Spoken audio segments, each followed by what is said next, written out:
Tailgate Kings here, live and local. That's right, live and local here, 1310 AM, KEZM, Sulphur Lake, Charles.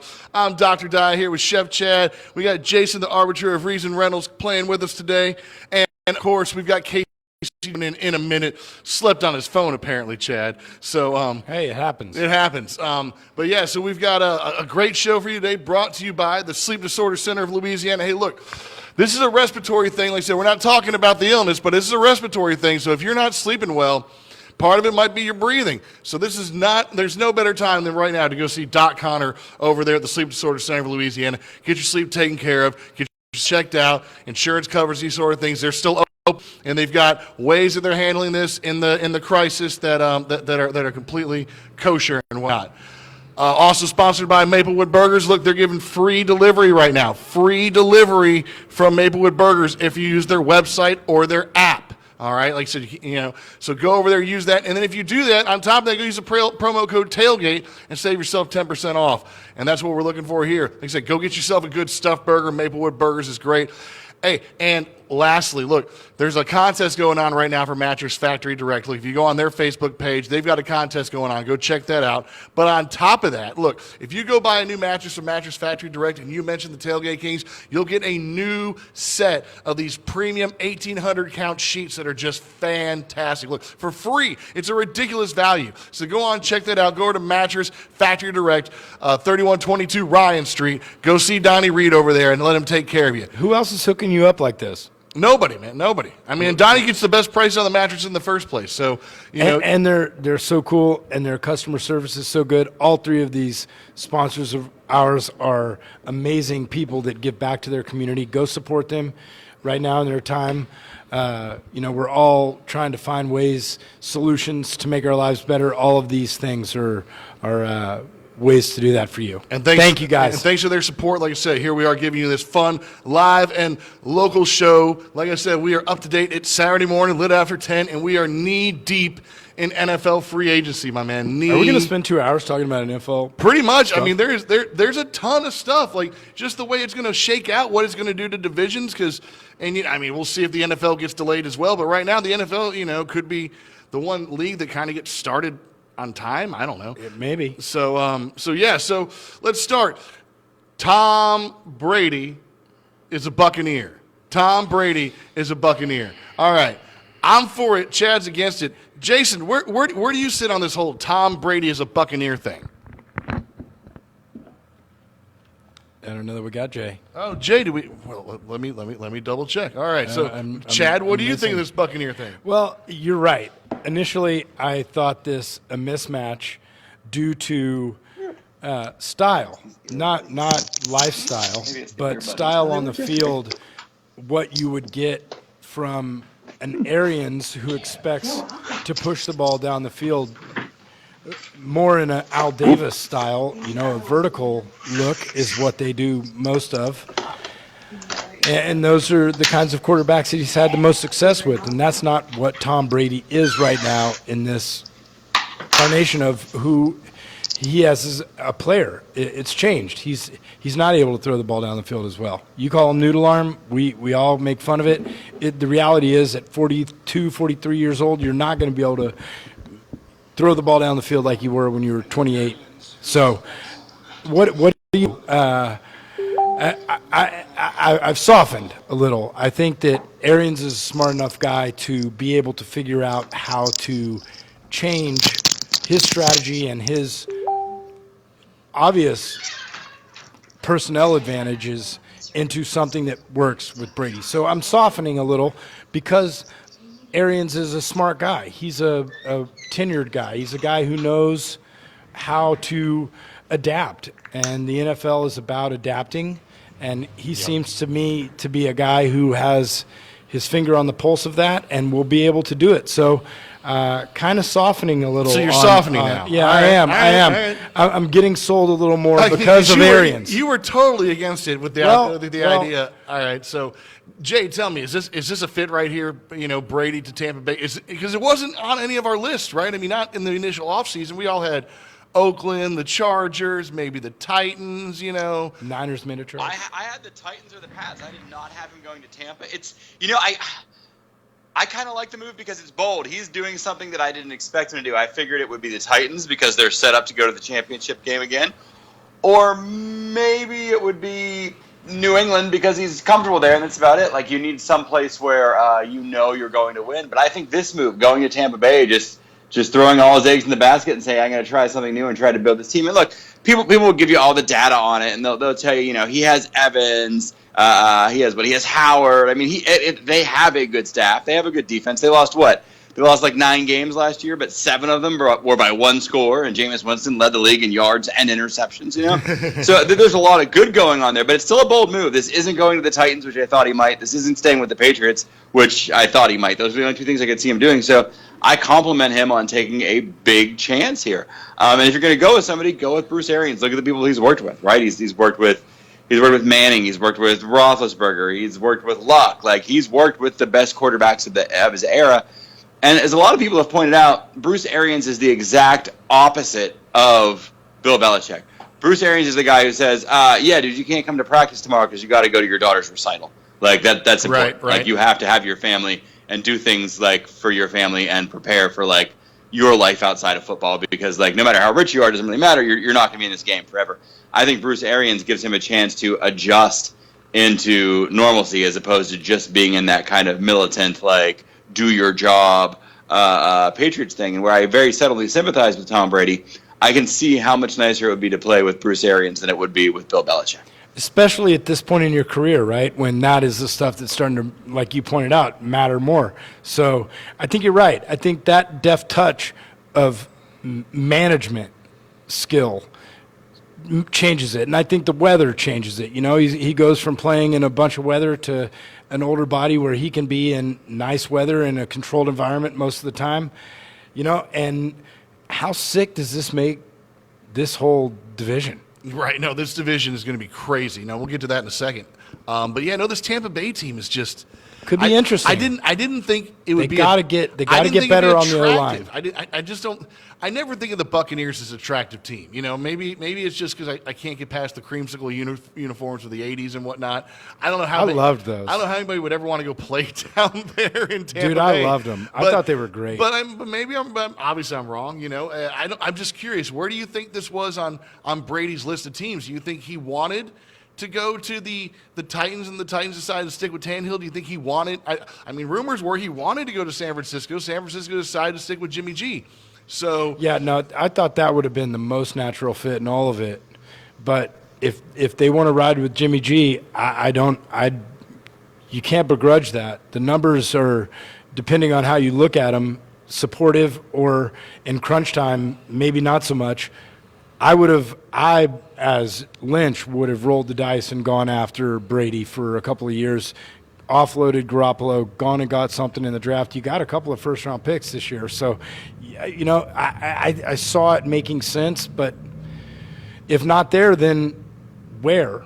Yeah, I mean, Tampa Bay made more and more sense as it came into view a little bit. Because of Arians, really. Because of all the points that Jay made about Arians. Yeah, I think Bruce Arians won the interview phase. This is kind of a reverse interview. It's the quarterback interviewing the teams, not the other way around. Right. I think the Titans mess up things all the time. There's no offense to your squad. I think they should have gone after Brady. The Niners, I feel less inclined to say they should. Because Brady's only going to be there for 2 years. They built a complete team. If they bring in Tom Brady and treat him differently on contract, differently in the locker room, differently on the field, then you totally change the aura you've built around this Niners team that you could have stacked for a decade. You shorten your window and you change the vibe in the locker room. I think the Niners made the right call. I think the Titans made maybe the wrong call. And we'll talk about this later when they also gave the money to Tannehill instead of Henry. Right. But I think Bruce Arians won this interview is what happened. Bruce Arians, what was it? He got interviewed. He's like, was there any quarterback you'd want in free agency or something? He's like, Tom Brady. That was it. That was the one. And Louis Riddick said today, this might not be Brady's final contract. In all honesty, he's said openly he wants to play to 45. This contract won't get him there. So what if this is, there's one more in him? I mean, I think that's incredible, but it's possible if everybody is able to, be flexible and figure out each other's strengths. Look, and that's what apparently this is I was really Arians' curious about this Tampa Bay team next season. forte. if they stuck with Jameis Winston, and Jameis Winston with the LASIK surgery could see. I was curious what this Tampa Bay team would be like because this offense is loaded. I mean, Mike Evans and Chris Godwin They at wide gotta out. improve They've got it. Cameron Brate and O.J. Howard at the tight ends, and then they've got Ronald Jones Jr. who took over You the love back. him. Did you see his stats at the second when they Yeah, finally took the ball? Was it Peyton Barber? I don't remember who the number one back they kept sticking with, but he's a second-year guy that they finally think about. Derrick Henry. It took him like 4 years to give Derrick Henry the ball. I'm not saying no. I'm not saying no. I almost guarantee the Titans aren't going to give Derrick Henry the ball to start the season next season, and we're all going to be like, "What are y'all doing?"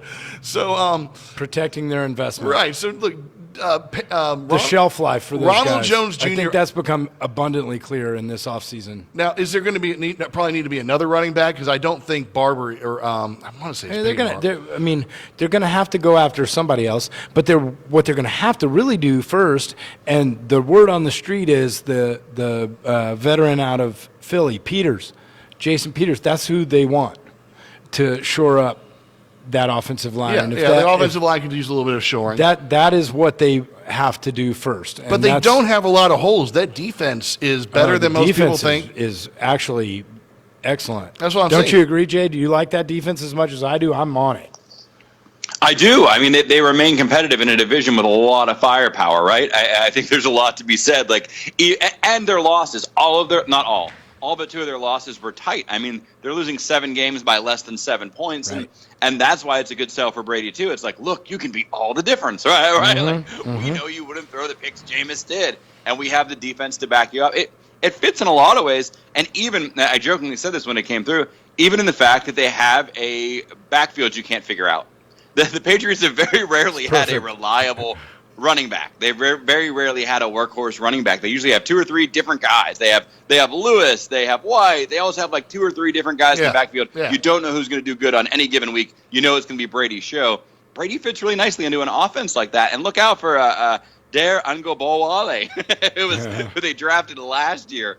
I'm telling you, that kid's sneaky good. He's going to play a part here, and he may end up in one of those White Lynch things where he's a change of pace back. Ends up getting as many yards as Jones does. What kind of back is he? Is he a big body guy? His name makes him sound like a big body guy. Is he a bruiser? 'Cause I hear his name. I haven't never seen him on the field. You know, you're thinking of like Christian Okoye. I mean, I'm wondering, is he a big body guy, or is it like or is he He's a University of Wisconsin running back, so he knows how to go between the tackles. All right, I mean? Yeah. Dane style. But he has surprisingly soft hands. I think he's a guy. Fantasy purposes, because so much of our lives revolves around fantasy football, I wouldn't go with any fantasy player in Tampa Bay's backfield. It's going to be the Brady show, just like it was in New England, where you rarely touch their running backs. So it fits the Tom Brady kind of scheme that he likes to run. And that Cameron Brate, the dual tight end thing. Oh yeah, no, he Howard, loves these. I mean, that's perfectly set up for him. If Mike Evans can stay healthy, now Mike Evans becomes the biggest factor in all of this, I think. I mean, Chris Godwin is huge. Chris Godwin's take the top off. Right. Evans now is at a point in his career where he's going to catch all the balls. Brady is going to look. With his frame and size, Mike Evans, he is not. Mike Evans' career got shortened to 2 years. So him and Brady got 2 years together. Because Brady's going to throw it across the middle half a dozen times and break him the way he broke Welker and he broke Julian Edelman. But he's such a bigger frame and he can catch balls in bigger windows. So, man, I'm curious because I mean this might be the best two tight end system in the NFL with O.J. Howard and Cameron Brate, right? We'll have to look that up. I like the Steelers move on Ebron. I thought that was solid. How happy are you about that, Jay? Thrilled. It's exactly the kind of big body you want over the middle for a guy like Ben to throw to. And the 2 tight end system you're talking about in Tampa Bay, I mean, when you look at this team, it does look like Patriots teams of years past and how it's constructed on offense. Mm-hmm. It's a surprisingly good fit. I think I'm kind of I think I'm in the same boat as Chad here, where the initial response, I was shocked, but then throughout the day I was like, oh no. I would pick that too if I was. Making too much sense. It really it's did. Nice and hot. His kids can be down there. What's the tax rate? I mean, it's almost nothing. And like you said, I think kind of the decision was made for him when the Titans and the Niners decided to stick with what they had. I think this was the best of what was left. Were you that surprised that they stuck with Your boy? What, Tannehill? Yeah. I'm surprised they gave him 4 years. I'm not surprised they stuck with him. I'm surprised they gave him 4 4 years. years seems heavy. Yeah, especially at that number price. I don't know what other teams are offering him. I don't know what the market was for Tannehill in this quarterback flooded market. I mean, I think it was pretty. Cam's I think still it was not pretty, signed.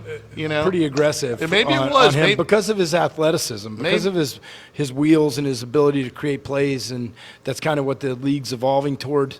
He was obviously a receiver in college and a guy who can make plays athletically, and those are things that change the game.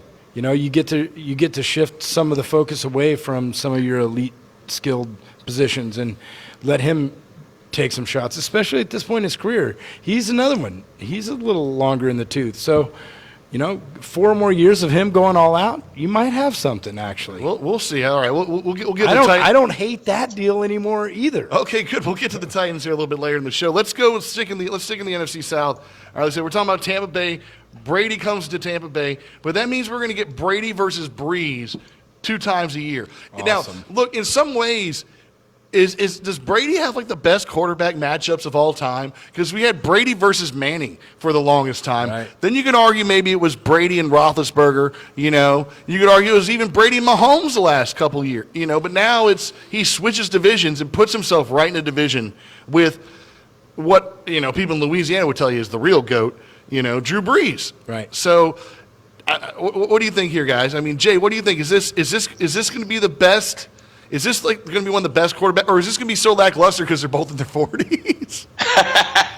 Well, I think if you're a fan of either team, you hope that it's lackluster when they meet early in the season, and you hope it's exciting when they meet late in the season. These are both guys who you want to keep them in reserve. You want to be able to run the ball well. You want to keep their passes short. We've seen Brees peter out in years past. We've seen Brady peter out in years past. I think there's something to be said for both these guys, because when they're on top of their game, they're still the very best we've ever seen. But it's also a long season, and it's only getting longer with right? Like, this is the last year that either of these guys is going to get a season of this length. Apparently the following year, it's going to get longer and take an even larger toll on them. So I think there is a very closing window for both these guys because of age, because of the increase in games we're going to see with the new CBA. But I think it could be better. I mean, you couldn't ask for better Sunday night, Monday night football than having Brady versus Brees. That's what everybody wants. And I think moving in this division, maybe not the best thing for Brady, but definitely the best thing for football. Like, this is exactly the kind of thing you want in this division.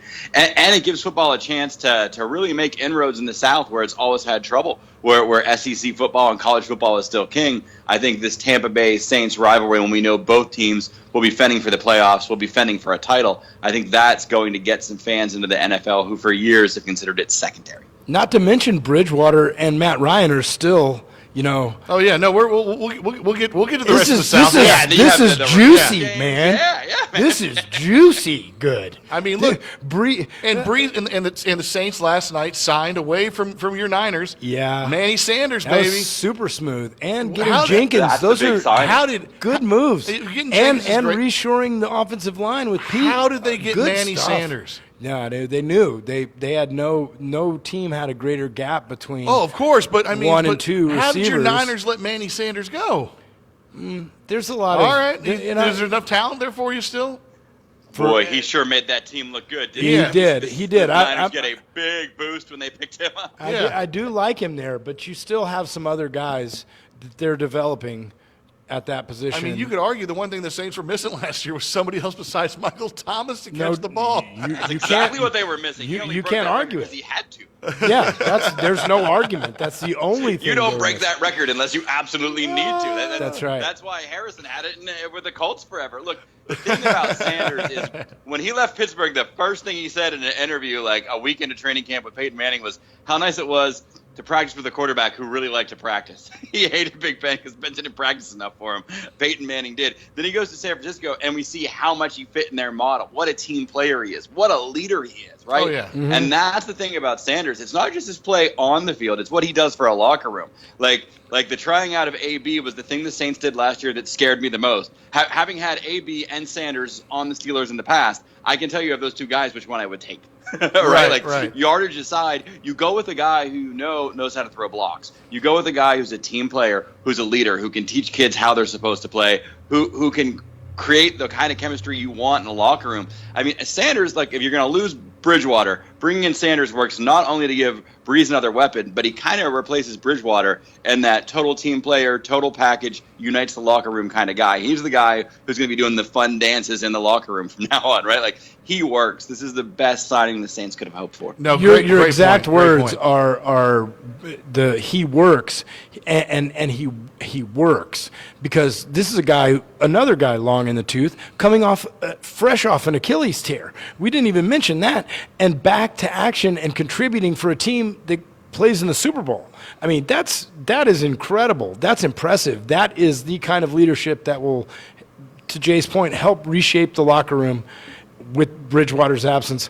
I love the move for them. I'm sorry my team wasn't able and aware enough, and it might be a money issue, I don't know, that we weren't able to keep and retain his services, because he did make a difference. He was, and especially against the Saints. He had his best game against the Saints. So there's a lot of reason to believe there's more gas in the tank for Manny. Oh, yeah, no, Jay, I think the locker room point you brought up is the strongest one, because I don't know how much is left in the tank for Manny. I believe he's got a couple years, don't get me wrong, but I don't think he's going to be the Manny Sanders of old. He's going to be the perfect number 2 to Michael Thomas. But I think what you brought up, the whole locker room mentality, the winning mentality, the professionalism and that sort of thing is exactly the sort of thing the Saints want in their locker room, and what they're going to appreciate out of a number 2 wide receiver who's going to help bring these young guys up who didn't make any contributions last year, really. There are a bunch of young guys, on the wide receiver squad who just couldn't crack it, So yeah, Ted Ginn, probably gone. Yeah, right? Ted Ginn probably. I would imagine with Manny Sanders being signed, there's no reason to keep Ted Ginn. I don't know, They're different receivers. Yeah, they are. I mean, Ted Ginn. They are. Look, in the draft, hopefully in round 4 or 5, you take the replacement for Ginn. You want him to stretch the field. Right. I don't know if he is aging. I don't know if he could return anymore. But receivers are the easiest thing to replace through the NFL draft. So I think the Saints, you'll see them draft receivers too, but Manny is exactly the guy to bring them in and train them. Right. So this works out. I mean, sometimes you worry when you have a team that's set up like the Saints, that's been competitive, that's been in the playoffs and down to the last play 3 years in a row, right? And tight matchups. You worry, like, can we actually improve this team? Can we get to the next level? And I think on the other side of the ball, signing Jenkins, getting awesome. The help you need at wide out and in the secondary, and bringing in veteran players who know all the tricks, who've been in the trade a long time. This is exactly what the Saints needed to do. There weren't many things they could do right in free agency, and they did it perfectly. And Peyton admitted we made a mistake letting Malcolm go. We should have never let him go. And they try to fill the gaps, like with Eli Apple and whatnot, And so Malcolm back, Eli gone. So there you go. And the again, another guy getting older, but a more versatile guy, because he's learned to play so many different positions, and he will be so much more valuable, that defense. This is a fantastic offseason for Sean Payton and the Saints. Oh, yeah, no, they've shored up their Bensons defense. have committed some money to make this team a winner And immediately. they got guys that take less money. Kiko Alonso, Patrick Robinson to reduce contracts, stay with the team. I mean, they re-signed Andres Pete, stabilize that O-line. I mean, look, the Saints, and then bringing in Manny Sanders. I mean, look, we're just this. I've said it like the past 3 years. I'm going to sound like a broken record, but the Saints are on par to win a Super Bowl. Yes, they are. They put themselves in position to be competitive for Lombardi again next year.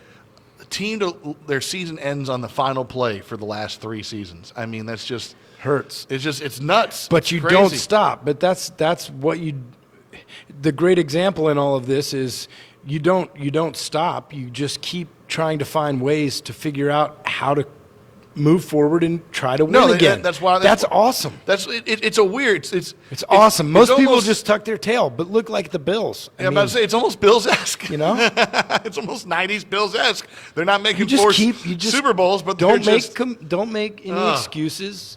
Don't complain. Just find the right pieces that fit what you're trying to do to win next year, because the league changes every year. All right. Well, Chad, you mentioned the league does change because Teddy Bridgewater is now with the Panthers. I like it. They got a new coach. They got the new offensive coordinator, Joe Brady, and they got the same baller running back in Christian McCaffrey. Look, Jay, tell me, man, how good is Teddy Bridgewater going to be up there in Carolina? Is that you think that's a great fit, good fit, or you think that Teddy should have gone somewhere else? I'm going to say good fit, not great fit. It's hard to say anything bad about Teddy because he can make anything work. And I think this situation with McCaffrey is kind of nice because these are the kind of high percentage throws that Teddy makes. Teddy's not a guy who's going to turn over the ball. He's going to win you the game. And I think he pairs with McCaffrey nicely. I think this team has bigger problems on the defensive side. It's going to keep them from being competitive. And I hate to see Teddy Bridgewater on a team that's not going to be competitive. But, I mean, they're a team that I think at this point we can all see finishing third or fourth in the division and missing the playoffs, even with an extra wild card spot created. So I guess I don't like it because I wish well for Teddy, but I can see it as a good match, a good system for him. We'll see how this new coach works out. I mean, it's hard to imagine. They lost Kuechly too because he just retired, right? Right. So this is a team that's being completely revamped. They're in rebuild mode. You would prefer to see Bridgewater on a more finished product.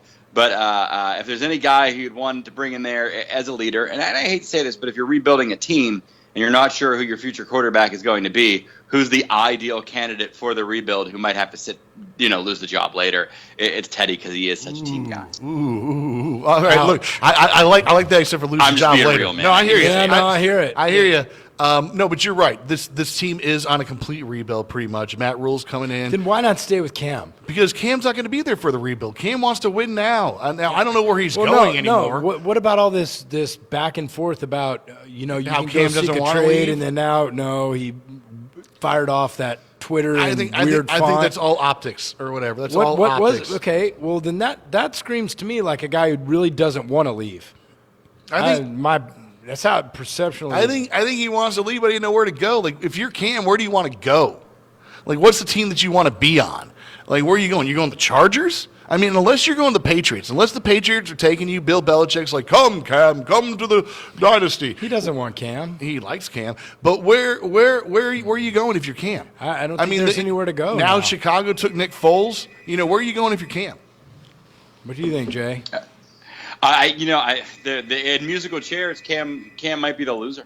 It's just this the fact of the matter. I think he winds up somewhere. He may wind up somewhere as a backup. The Chargers, he may be the Chargers' fail-safe too. Look, I would rather have Tyrod Taylor starting than Cam. That's Agreed. just me. I prefer the kind of football Tyrod Taylor plays. But the Chargers are in a situation where a system that works for Tyrod also works for Cam. So they might be in a situation where if they find themselves in a jam, they can pick him up quick, and they might be just lowballing it. If they feel like they're not selling enough tickets, Tyrod's not, he's not a name brand like Cam, they could bring him in and he would fit in the same system. So the Chargers and Cam might find each other as the fail-safe for each other by the end of this offseason. Yeah, I don't see where else he goes. I'm not seeing a solid fit aside from a backup. Yeah, or the guy who just takes some time off and gets the lint brush and cleans off all his hats, and as soon as somebody gets hurt, he steps in. That's probably right. So, if that's the case, I hate to go back to Jameis, but the market has cooled so hard on Jameis.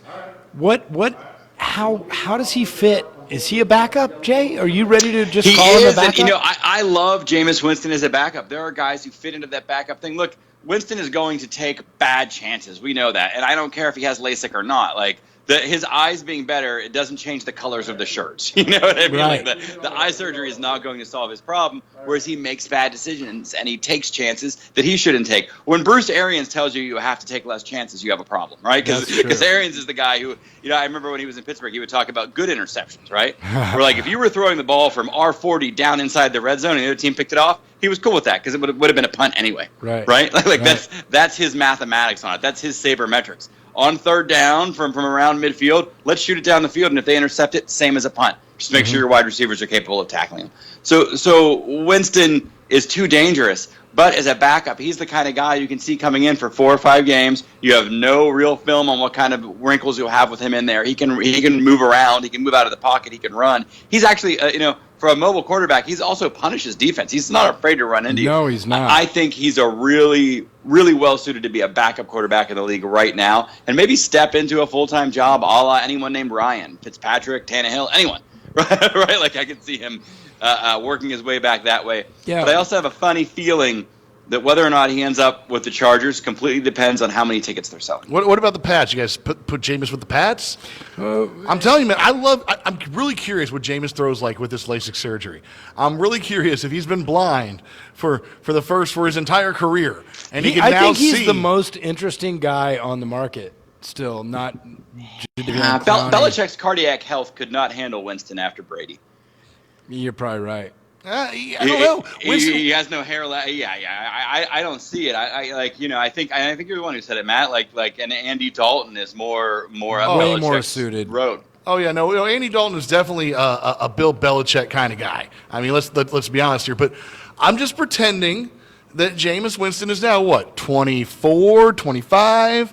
Maybe he's gotten the crazy out of him a little bit. Maybe he's cooled down, and he's got the LASIK. Maybe he's got his feet up and he can actually read a book because he can see, I mean, maybe we're going to get the second new Jameis refined Winston. I'm just saying there could be and Bill Belichick would love to create that wine. Wow. I'm sure he'd love to make that wine and make it all tasty. Yeah, well, you and Donovan McNabb agree on that, apparently. That's his take, is that Winston should end up with the Pats. I don't see it happening. He is too risky of a player. I could be wrong, though. I'm with you on your original idea, Matt, that Dalton's the kind of guy who ends up there. Or, look, who was the guy who wound up in Seattle after Brady had his knee surgery like a decade ago? Flint? Well, no. I mean, there was Matt Castle was the guy who took over for Brady. Is that what? Yeah. Or Flynn took over. Yeah, there was Castle. Flynn took over for Rodgers or whatever. Okay. So there was Castle. There was Jimmy G. Jacoby Brissett, take some random kid off the street and make him into a winning quarterback. Right. I think. Why so not? I wouldn't be surprised if he just sticks with one of these guys we've never heard of, who he drafted, who we just haven't seen play yet. All right. What happens in Oakland? Why not Derek Carr? All right, we'll get there. All right now, about 9:30. I like Derek Carr in a Belichick model. That could be 9:30 here on KEZM 1310 AM, Sulphur, Lake Charles. How y'all doing out there? We are the Tailgate Kings, live and local. That's right, we are right here, live and local, in studio, taking your questions, taking your comments, whatever you've got. Bring it to us. We'd love to talk to you. Hit us up on Facebook. Go find us on the Facebook, the Tailgate Kings. Really easy to find. And then once you're on the Facebook, check out some of our sponsors, like the Sleep Disorder Center of Louisiana. Right now, we're facing a respiratory pandemic, and so there's no better time to find out if you're sleeping right and breathing right in your sleep than going to see Doc Connor at the Sleep Disorder Center of Louisiana. Look, go to get that taken care of. They're open offices in Lake Charles and in Sulphur, and they have easy pickup for instruments and utensils and things like that, CPAP machines, anything you might need. So you just hit up Doc Connor over there at the Sleep Disorder Center of Louisiana, 4820 Lake Street. Also, and then go right and see Donnie. And then go see Donnie and get a new mattress. That's right. Hey, look, if you go to Donnie's page right now, Mattress Factory Direct, you go to the Mattress Factory Direct page, they have a contest that's ending today. So go hop on their Facebook They are open contest. through this also. They're also doors wide. Look, if your mom's coming, your brother's coming, your sister's coming, you got friends who are staying over just because whatever of the crisis, you got to house extra people, go get a new mattress. Go get some new mattresses. Look, Donnie will take care of you. He's got the best prices possible. He can't beat Donnie's prices. On top of that, if you mention the Tailgate Kings when you buy a new mattress, he'll give you a new set of sheets for it. 1,800 count premium sheets. Look, go see Donnie Reed over at Mattress Factory Direct, 3122 Ryan Street, and go rest comfortably. All right. And finally, hey, look, Maplewood Burgers knows that you can't get out, that you might be stuck at home. But, hey, look, you don't want to eat your food supplies yet. Not all restaurants are still open. So hit up Maplewood Burgers on their app or on their website. They're giving free delivery right now. That's right, free delivery. And then if you use the promo code TAILGATE, you'll get 10% off. So go over there, check out one of them stuffed burgers, man. The stuffed bacon cheeseburgers, so good. Go get yourself a burger, man. Go try it out. All right, finishing up the NFC South real fast. Todd, the Gurley Show, Jason, the Gurley Show's coming to Atlanta. We talked about the Falcons last year being down after being in the Super Bowl just a few years ago. Last year, their defense was beat up. The offense couldn't seem to get it in stride.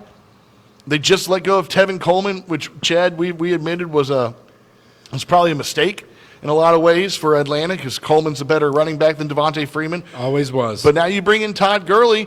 You've got a better, rested, a healthier Atlanta team that looked pretty decent in the second half of the season or the final quarter of the season. Lost Austin Hooper. They did. What do you think, Jason, here? What do you think of this? What do you think of the move of the Gurley Show? Or what do you think of Todd Gurley in general? Is that a good move? Is he done? Where do you put Gurley?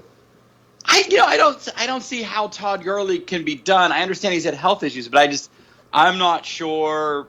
I like this move. I think he's a good mix for Atlanta. I hate to, I know we ideally want our teams to care about winning more than anything else, but he's a great business move. I think he sells tickets. I think you never know how electric he's going to be. I think he puts the Falcons back on the map. I think he's good for business in Atlanta. I think it's good for him, too. The amount of revenue money he's going to get in Atlanta, where fans really care about football, a team that has brand recognition versus what he would get in LA, where people still don't really care about the Rams or Chargers. More people are going to go to that new stadium to see Katy Perry than they are to see the Rams or the Chargers. That's the fact of the matter. People just ain't that interested in football in LA. Gurley in Atlanta makes sense for Atlanta, and it makes sense for Gurley. And I mean, you look at that team, Julio Jones, Calvin Ridley, Hayden Hurst is going to be pretty good. Alex Max is a good center. I mean, I think this team can actually do quite well. Again, I think they're kind of in the situation that maybe a little bit better off than the Panthers, but they're in a situation where they're in what's now probably with Brady and with the Saints getting even stronger. They're in the toughest division to get out of. It's just they're in a bad way. That's the fact of the matter. But I think they can be relatively competitive. I don't know if they'll be able to compete for one of the now 3 wild card seats, but I think they'll put in a good show. I think they'll be tough to beat in the division. And Gurley just adds up to me if you want to beat Tom Brady, if you want to beat Drew Brees. A guy like Gurley is a good way to go about doing it. Brady, Brees, Bridgewater, Matty Ice. Chad, is this the toughest division in football now? Oh, for sure. And I think the irony is that forever we saw Brady given the total overall advantage of playing in the worst division in football for the last decade, maybe longer. We'd have to look it up.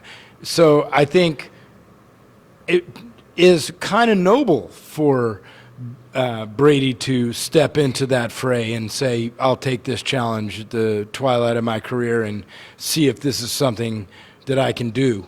I'm for it. Okay, but honestly, would you rather play right now like an aging Brees or a young Mahomes? Oh, an aging Brees. Yeah, I'll take the aging Brees. But I'm it's still. it is the toughest division. I'm with you. But he didn't. I don't know. I think it is going to make it more fun. And to your point of it being just right for football, it is just right for football. I think it's overall fantastic. I am intrigued to watch all of these matchups unfold throughout the season, and I think this division specifically is just must watch from start to finish. Even the games that you think will be kind of throwaway, I don't think there's a throwaway game in any of these. Jay, so is this the toughest division in football? I don't know. It's definitely in the top tier. If it's not, it sure is number 2 or number 3, right? Like, it's hard to say until we see how Brady actually gels with this team if Tampa Bay becomes something they haven't been. But, on paper, this is the paper tiger division, unquestionably. Yeah, I think that this is it.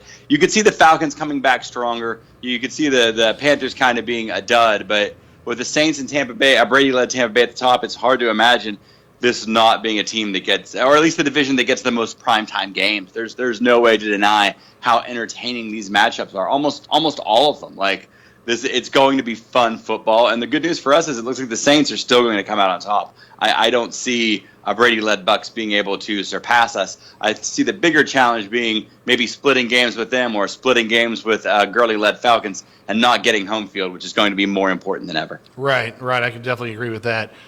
But keep in mind, though, this Tampa Bay Bucs offensive line, that's one thing Brady needs to be shored up. We talk about Jason Peters and whatnot because Saints put Winston on his butt 7 times in a game last year, so Brady ain't nearly as mobile as Winston. No. He'll get the ball rid of the ball maybe faster. But going in that he had those conversations with management saying, listen, I can't do this at this point if you're not going to take care of these things that I have to have. He said those words. It's the leverage he has in any negotiation. So if he didn't use it, come on. So he knows. Well, no. Last night, the Bucs signed Joel Haig from the Colts. There you go. Who has been an offensive lineman with the Colts and been part of that Colts revived offensive line that's done so well in the wake of them almost killing Manning and then almost killing Luck. Right. Right. forcing luck out of the they're league. already dumping money into their O-line. They started literally like Brady announced he officially had signed the contract, and like an hour later they were signing free agent offensive linemen. But like Peters at this point, would you rather go finish your career down there and anchor that offensive line, be a leader, teach these kids, and work with the guy who's a veteran who knows how to win, or kind of be in ambiguity with where you are in Philly because you don't? They're still amongst the elite, but what makes more sense to you at that point in your career? You don't know, and you could probably coax a guy like Peters away and get him to be the anchor that you need. Now that they've already made the move for Haig, that's a good move. I'm telling you, if they shore that up, and you guys are telling me the running back situation is in better shape than I think it is, that defense, they could make things uncomfortable for the Saints. No, we'll see. Like I said, I think this is a very. Jason's right. We'll have to see how Brady gels with the Bucs. But if Brady's able to gel with the Bucs, if this team's able to become, I can't believe a I'm saying all 10-win those team. words. I said it. I didn't believe it at all.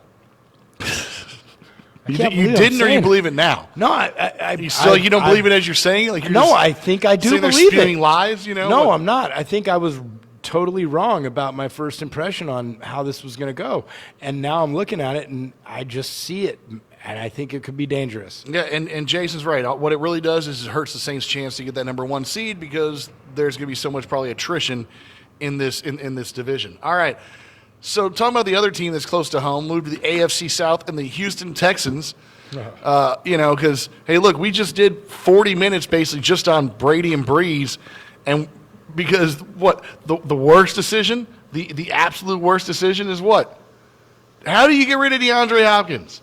All right, look, you know how much I like Jason. You know how much I like DeAndre Hopkins. You know I think he's the number 1 receiver in the NFL and has been for a few years. What happened here? How did the Texans get rid of him? It's a classic Bill O'Brien kind of move. We thought O'Brien would get fired 2 years ago. Right. Then we thought for sure he would get fired after blowing that 21 or 24-point lead he had on the Chiefs in the playoffs. And if he doesn't get fired after this, I don't know what's going on. It's such a suicidal move, especially for a team that has proven they do not run the ball when they need to. They even when Carlos Hyde is in a resurgence, even when they have a good team put together, that when they can run the ball, they could win that way. They refuse to do it. Even when they might be able to upset the Chiefs, they can't run the ball. And now you trade your receiver who has done so well with Deshaun Watson for so long, right? Who's been a great receiver, even when you have surrounded by no tight end and 3 or 4 fourth string receivers because other guys are injured, right? Like he's totally proven himself. Don't get me wrong, DJ was a great running back for a few years, but there seems to be something wrong with him. There's reason for concern there, right? And you don't know how to run the ball anyway. So yeah, it's a baffler there that you would trade for a guy you know how to use, who you've made, one of, if not the best receiver in football for 5 to 10 years running now, however long he's been in the league. And then you trade him for a guy who you don't know how to handle, who your coaching style does not work well with. It doesn't add up. I don't understand what's going on in Texas. But, yeah, I suggested that I know Texans love their guns, but they need to consider better gun control, more gun control standards, so that O'Brien quits shooting his team in the foot. It is embarrassing when you make these moves. There's no excuse for it, and I don't understand how he still has his job this morning. And before the Hopkins trade even, I heard they were thinking about getting rid of Will Fuller because Will Fuller can't stay healthy, and they were trying to find a way to offload him. I mean, look, if you're Deshaun Watson, you want off this team, right? What are you doing to me? I mean, you're taking away all my weapons, and not that we don't like David Johnson, but we did. He's not going to change the world the way that DeAndre Hopkins will, or did. It doesn't make sense. It would be like the Bucs trying to get Derrick Henry instead of Tom Brady with Bruce Arians. Like O'Brien does not know how to have a running team. He does not know how to lead a team out of the backfield. It's illogical. No, and it goes to that interview that we saw with Mike Irvin and some of the weird conversations that O'Brien had with Hopkins, it smells sour. The whole thing, the whole of it. I'm with Jay. The guy has a job at this point makes no sense to me. He's been given way too much power, and he's overflexed, and he's now going to alienate Deshaun Watson. How are you going to screw that up? That just seems so illogical. So I think the Houston fan base is in a state of shock with everything going on, from Harden not being who he was to the cheating Astros to now an inept leader who appears to try and sabotage this organization, because this looks like sabotage, man, really, seriously. Oh, speak of the cheating Astros, Jason. We have a T-shirt. Oh, Houston. I was like, what is the segue there? Yeah, Houston. Yeah. So Chad mentioned the cheating Astros. I just figured I'd segue to it. So we got a T-shirt we're going to put up on the website here with that you've created. So tell people about your fun T-shirt real fast. Oh, we made a beautiful Houston Asterix jersey, 1970s, rainbow, orange, and yellow and red in there, but instead of a star and asterisk, it's this little asterisk, and it says Asterix. I think Astros fans, what we need to do is lean into this. Right? I think we need to take the Matt Dye approach that if you're not cheating, you're not trying, and just, hey, we did it. So what? There's no point, and like, if you're going to be an Astros fan at this point, there's no point in trying to justify. Right. Now that the smoke is clear, it's like, okay, we did that. Maybe the title counts, maybe it doesn't. If you want to put an asterisk on it, that's fine, but we did it, I mean. And also remember the story, who was the guy with the White Sox, who they used, this was before videotape, obviously. They used a periscope in their scoreboard. Right. Right. They Like, did. I had a little periscope like you were in a submarine. And he would like The old decode the way Yeah. that people threw pitches, and it was a great trick for the White Sox for many years. So yeah, we have all sorts of merchandise on our Tailgate Kings page that Matt will put on Facebook for us. Jay, I'm going to request, if you remember correctly, one of the only times in the history of Major League Baseball, those 70s Astros unis had the number on the pants. On your pants. Oh, they did. They had them on the thigh. They had the number I'm a on the big pants. uniform So geek. can we get some of those pants with the asterisks there? I don't know if we can, but we could Let's look make into it that. happen. Let's see what I can do. Let's make that Let's happen. make some pants. All right. I'd wear those around. I'd wear those I out. bet you we could just make an asterisk pants in general, and people would buy them. We could make Sweats. rainbow asterisk whatever leotards Yeah, or just whatever. so long as they have the piping down. They got to have the asterisk. That's the thing. We got Yeah, but you gotta get to the- copyright an asterisk for ourselves. Yeah. Hey, so Casey Jones, Back into hizzy. welcome. Good morning, Casey Jones. Good morning, everybody. Wait. Oh, we got to turn 4 up. You got to turn 4 up. Now that you're here. How about now? Check, baby, Little check, more, baby. little more, Four, little more, four, little four. more. It's up all the Oh, way. there we go. All right, then I guess you're have to Then you're in there. Eat the microphone, baby. So, good morning, Casey Jones. What do you think of this DeAndre Hopkins trade? How do you feel about it? Man,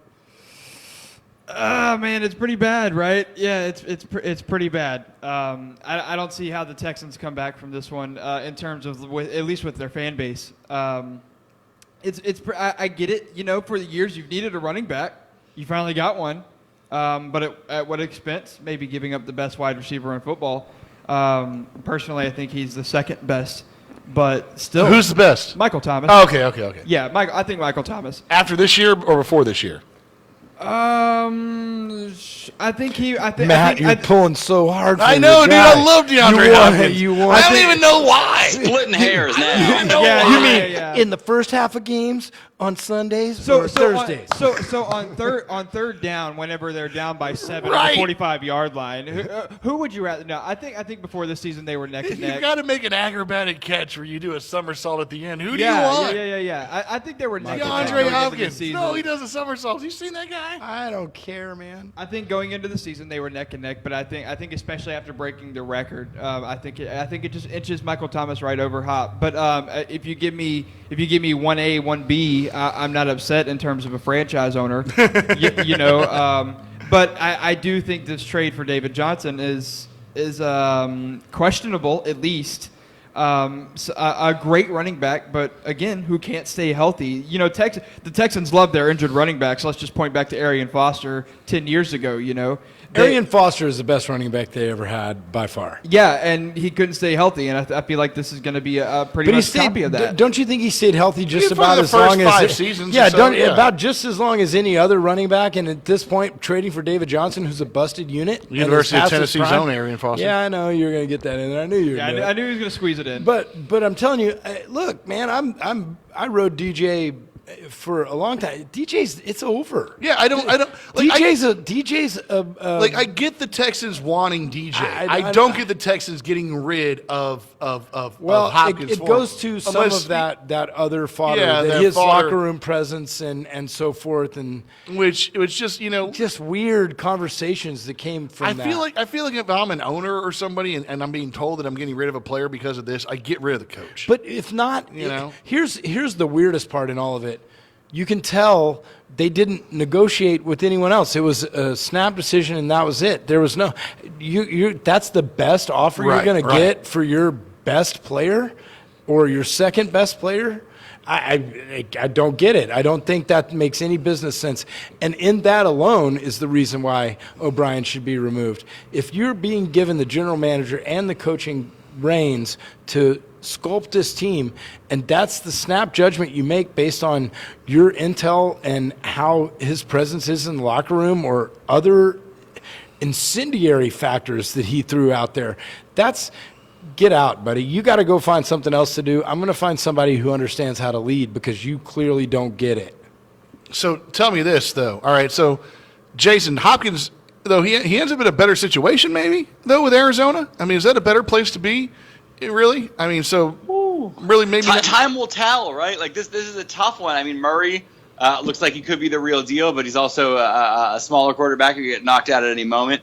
But how are you going to argue playing with Fitzgerald over Fuller? I mean, Fuller is injury prone. Yeah, Fuller's a lot younger, but a lot more injury prone. Right. Larry Fitzgerald has a smaller window. He's an aged veteran, but he's a guy who knows how to throw blocks. He's a guy who doesn't mind being the number 2. And a guy who I think it's a system that kind of works. And this is such a win-win for the Cardinals because getting rid of DJ, even though they're going to take on Hop's contract, you can't have DJ and Hop. So this works out really nicely for them, where they have the ability to get a young running back and shore up their line, shore up their defense, do whatever they need to do. So I think I was unsure about their coaching decision. I was unsure about drafting Murray number 1 after that. But I think what we see is a franchise that's going in the right direction. And even if they fail, the Cardinals are taking their best shot and they're putting their chips on the table. If you're a Cardinals fan, it's something to be excited about. I think it's a return to form, and even if it fails, at least your team is trying. Murray has a cannon, okay, by the way.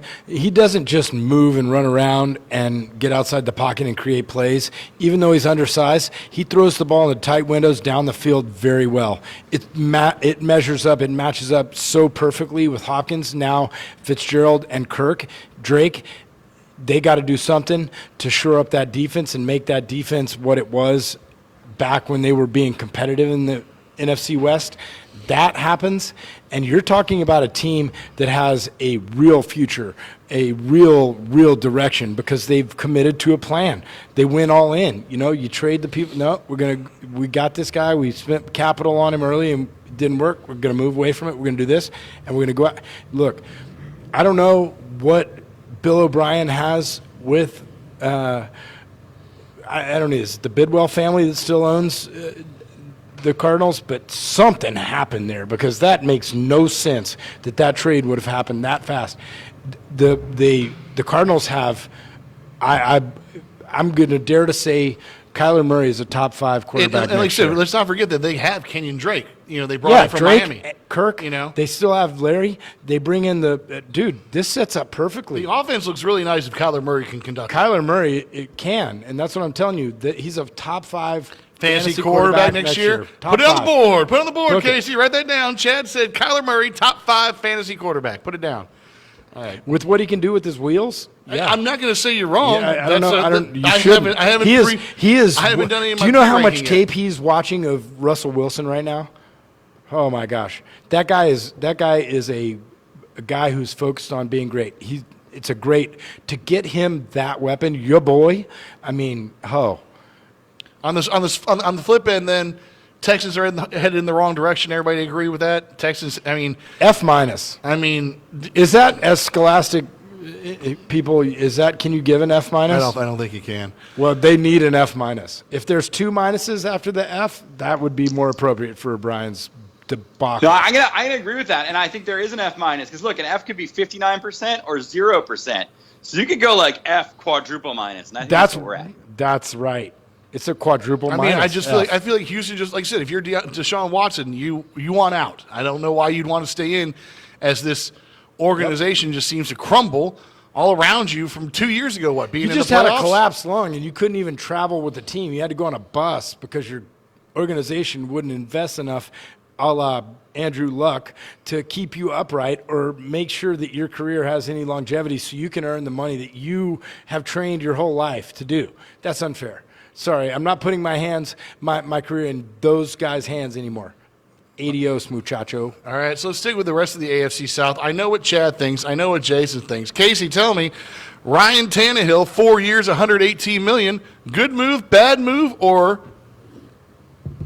I don't know, man. This one just seems like a.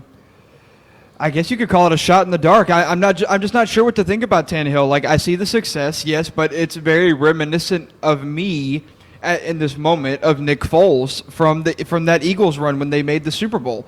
I know your Titans didn't quite make it to the Super Bowl, but the AFC Championship game is as close as you can get.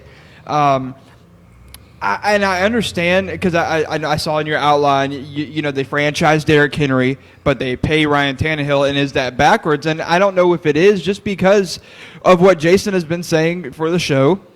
And for the last few days, it's the running back position in football now is so, I don't know if undervalued is the word, but it's so easily replaceable, it seems, and teams are at least more likely to replace that running back position a lot quicker.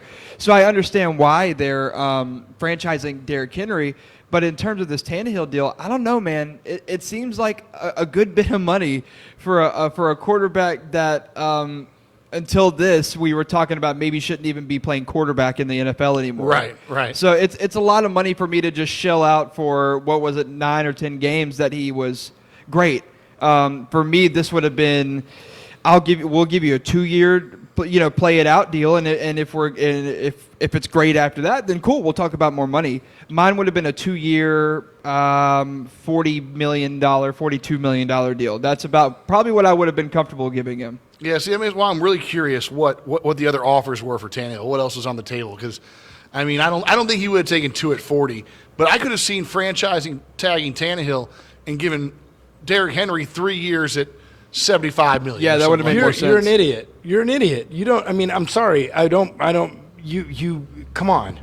Look, the franchise tag should be used for the running backs, and you pay the quarterbacks because those are the disposable 1-year contracts that you can get out of the running back position in a franchise tag.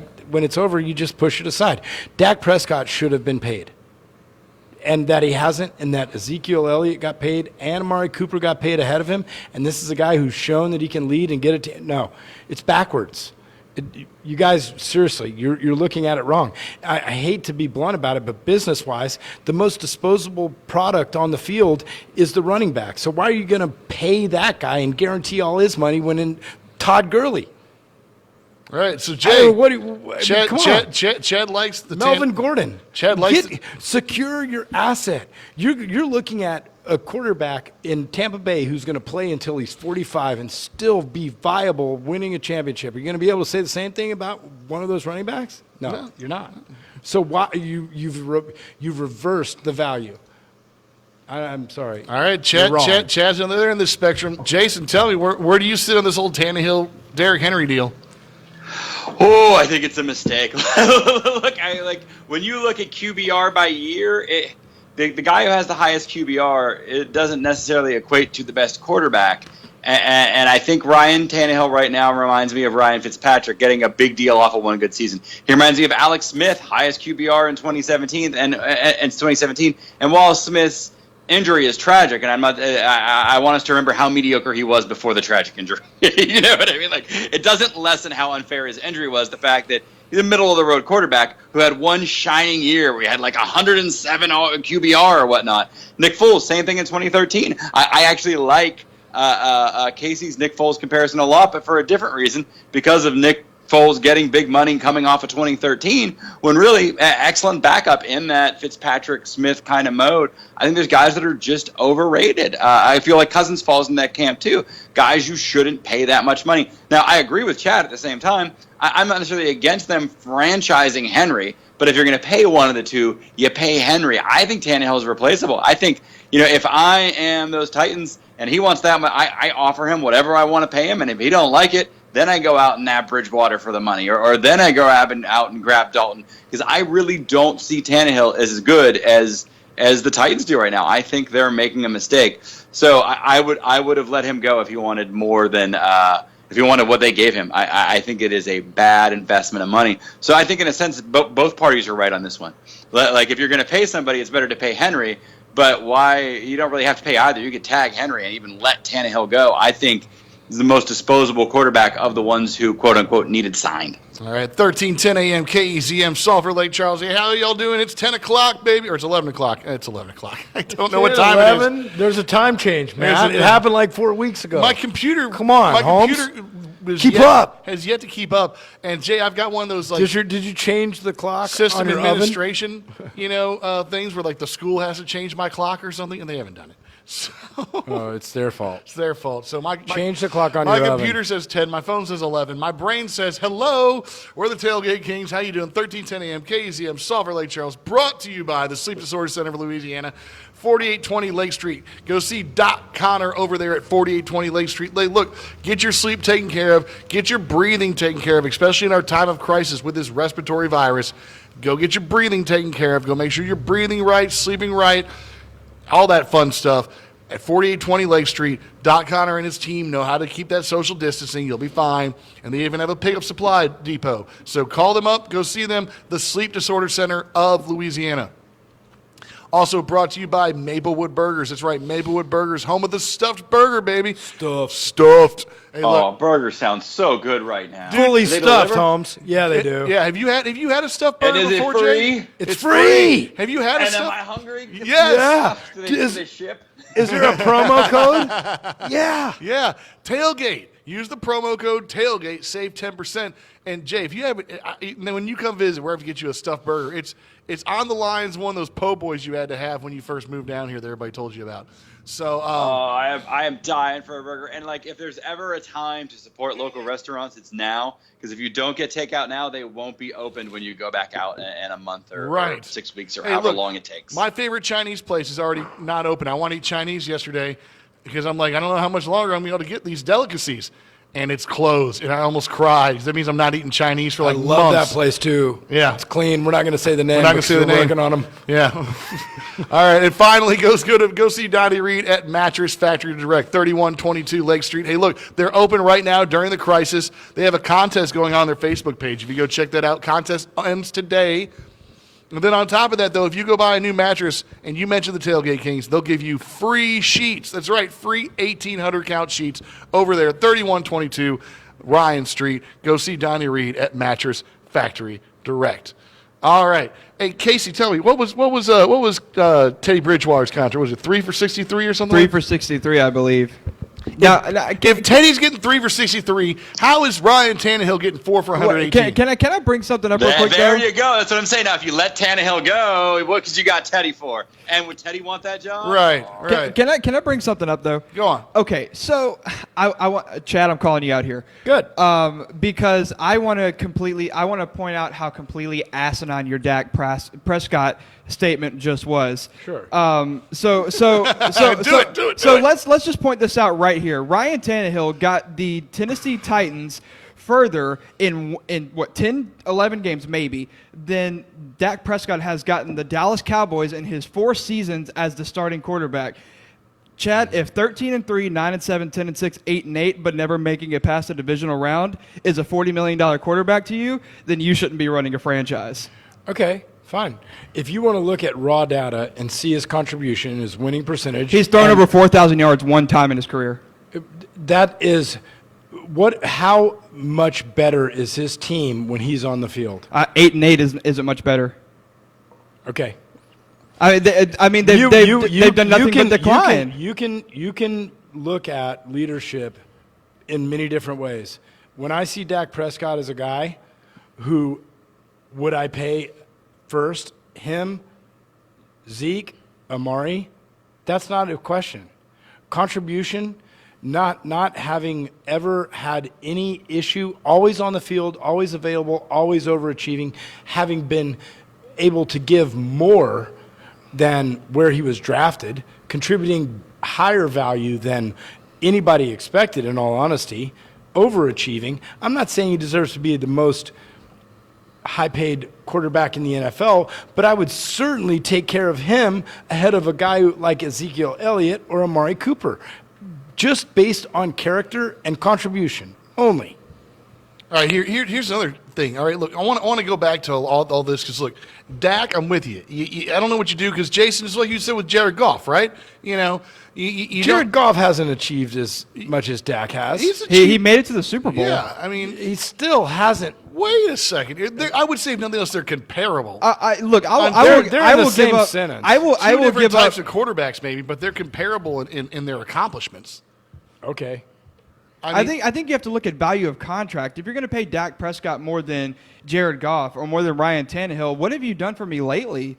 Both of those guys that we've mentioned have made it further than Dak in the playoffs in arguably less amount of time because Tannehill was on one team for less time. Tannehill lucked into an opportunity. He didn't build that. He was given the keys to somebody else's Cowboys design. Nothing. Exactly, Nothing with without Dak him. Prescott at the helm. Without him, nothing. What are you going to do? What are you going to look? We can all evaluate things differently. Again, I look at things from. All right. Here's the question: who's more valuable to the Titans, Ryan Tannehill or Derrick Henry? Derrick Henry. Going forward, Yeah, sure. Ryan Tannehill. All right. So who's more, or who's been more valuable? then? Because he's no. Well, Okay, Derrick Henry. who was more valuable if last you're talking season? about 3 years Who's ago, good- or Derrick who- Henry, we're not having the same Okay, conversation. Who's going to be more valuable just next season, Ryan Tannehill or Derrick Henry? Derrick Henry. Who's going to be more valuable just next season, Zeke or Goff? Zeke or Prescott? Dak. Dak's going to be more valuable than Zeke? All right. Yes. Jason. Zeke doesn't have a level of commitment necessary to make his team better. He doesn't. He is a slack ass. Jason, what's more important to the Cowboys, running back or quarterback? Oh, that's actually a tough one. At the moment, quarterback because they already got the running back. Yep. In both these cases, I'm going to go with the running back though. I go with Zeke and Henry. Now, I will say, Jerry, I'm with Chad on Jerry Jones though, messing that up. I think. If you're going to Jerry Jones messed that up in so many ways. And if you're a Cowboys fan, you just hit mute for a second here. Jerry Jones, if you're going to play hardball and have a guy hold out on you and then you give in and then you have to pay another guy big money the next year or he can hold out on you, it doesn't make sense. There's really little incentive for Dak to show up on time. It seems like a bit of a disaster the way he handled that. Now that said, I do agree also that if I'm going to pay a quarterback, I would rather pay Dak than Tannehill. I think we can all agree on that. It's because how far a guy goes in a sport really depends on the team sometimes. In basketball, a guy like LeBron can change the whole team, but the best quarterback in the world can only change about half the team, only the offensive side of it, really. So we're forgetting the Titans' defense here to a large extent is what got them into that championship mix, right? So I think you gotta keep Dak if you're the Cowboys, but the Titans didn't have to keep Tannehill. I think he is very replaceable. I don't think he's part of their brand, part of their image. I think he was a winner this season. He was a winner by throwing early while teams were committed to stacking the box and trying to stop Henry, and I don't think teams are going to fall for that again. I think the limited sample size is why he made it as far as he did, and I think that Casey's comparison to Nick Foles coming in as a backup and looking like a rock star, then watch what happens when you give Tannehill a full season. He'll go farther than Foles did because he has Henry, but that's about it. They're so comparable.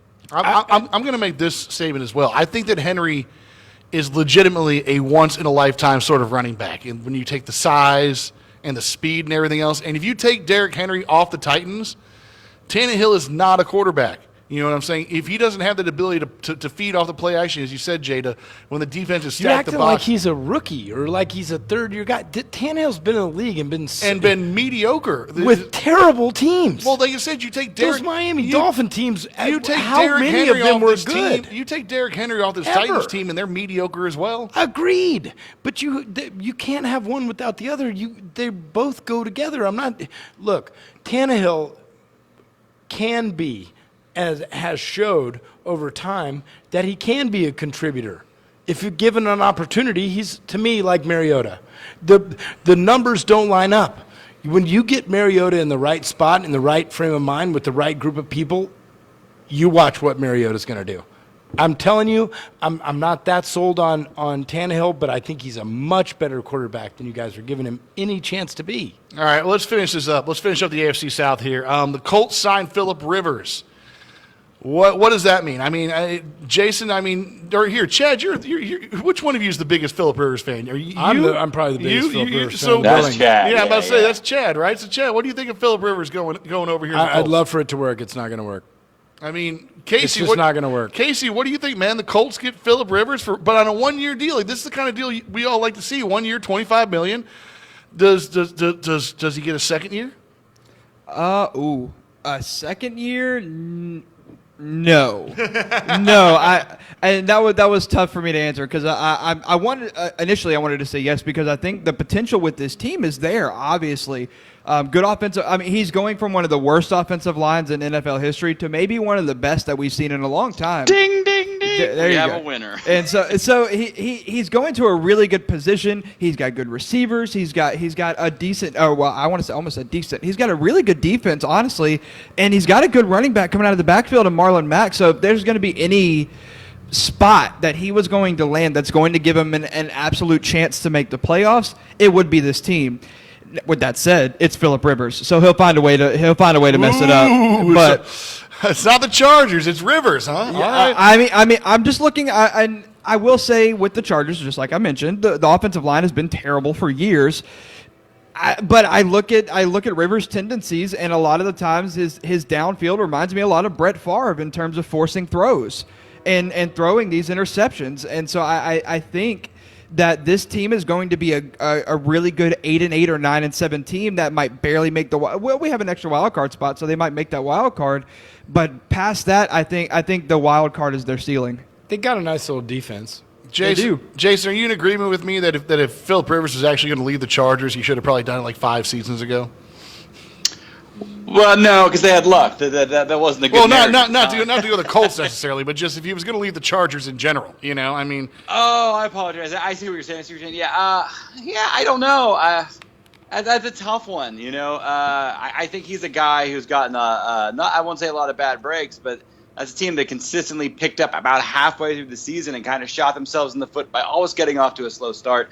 I don't know enough of their inner workings to know if that's a thing where your quarterback might not like to practice a lot, a problem the Steelers have, right? Or a problem with your coaching systems that haven't worked for you and your general managers and your whole schedule that hasn't worked in the past. I will say that this is probably a 1-year deal because I think that, you know, if he does poorly, they're not going to want to re-sign him, and if he wins, he's retiring anyway, right? So this is a 1-year deal either way. I actually really like it. I think this is kind of a perfect marriage for, you know, you talk about Brady going to Tampa Bay where it's warm. Well, you can't do better than the Indianapolis Colts, right? Where the teams you play are in warm weather and you play indoors. You can't do better than going to that offensive line, which even though they just gave up a piece, lost a piece, they're still going to be one of the strongest lines. And I think last year, I'm not as big of a fan of Rivers as Chad is, but I will say last year his problems when I watched the Chargers play were not his fault. You cannot throw good passes from your butt. That's just historically proven. Look at the history of football. It does not work when there's a 300-pound defensive back on top of you. You're not going to have a high percentage piece.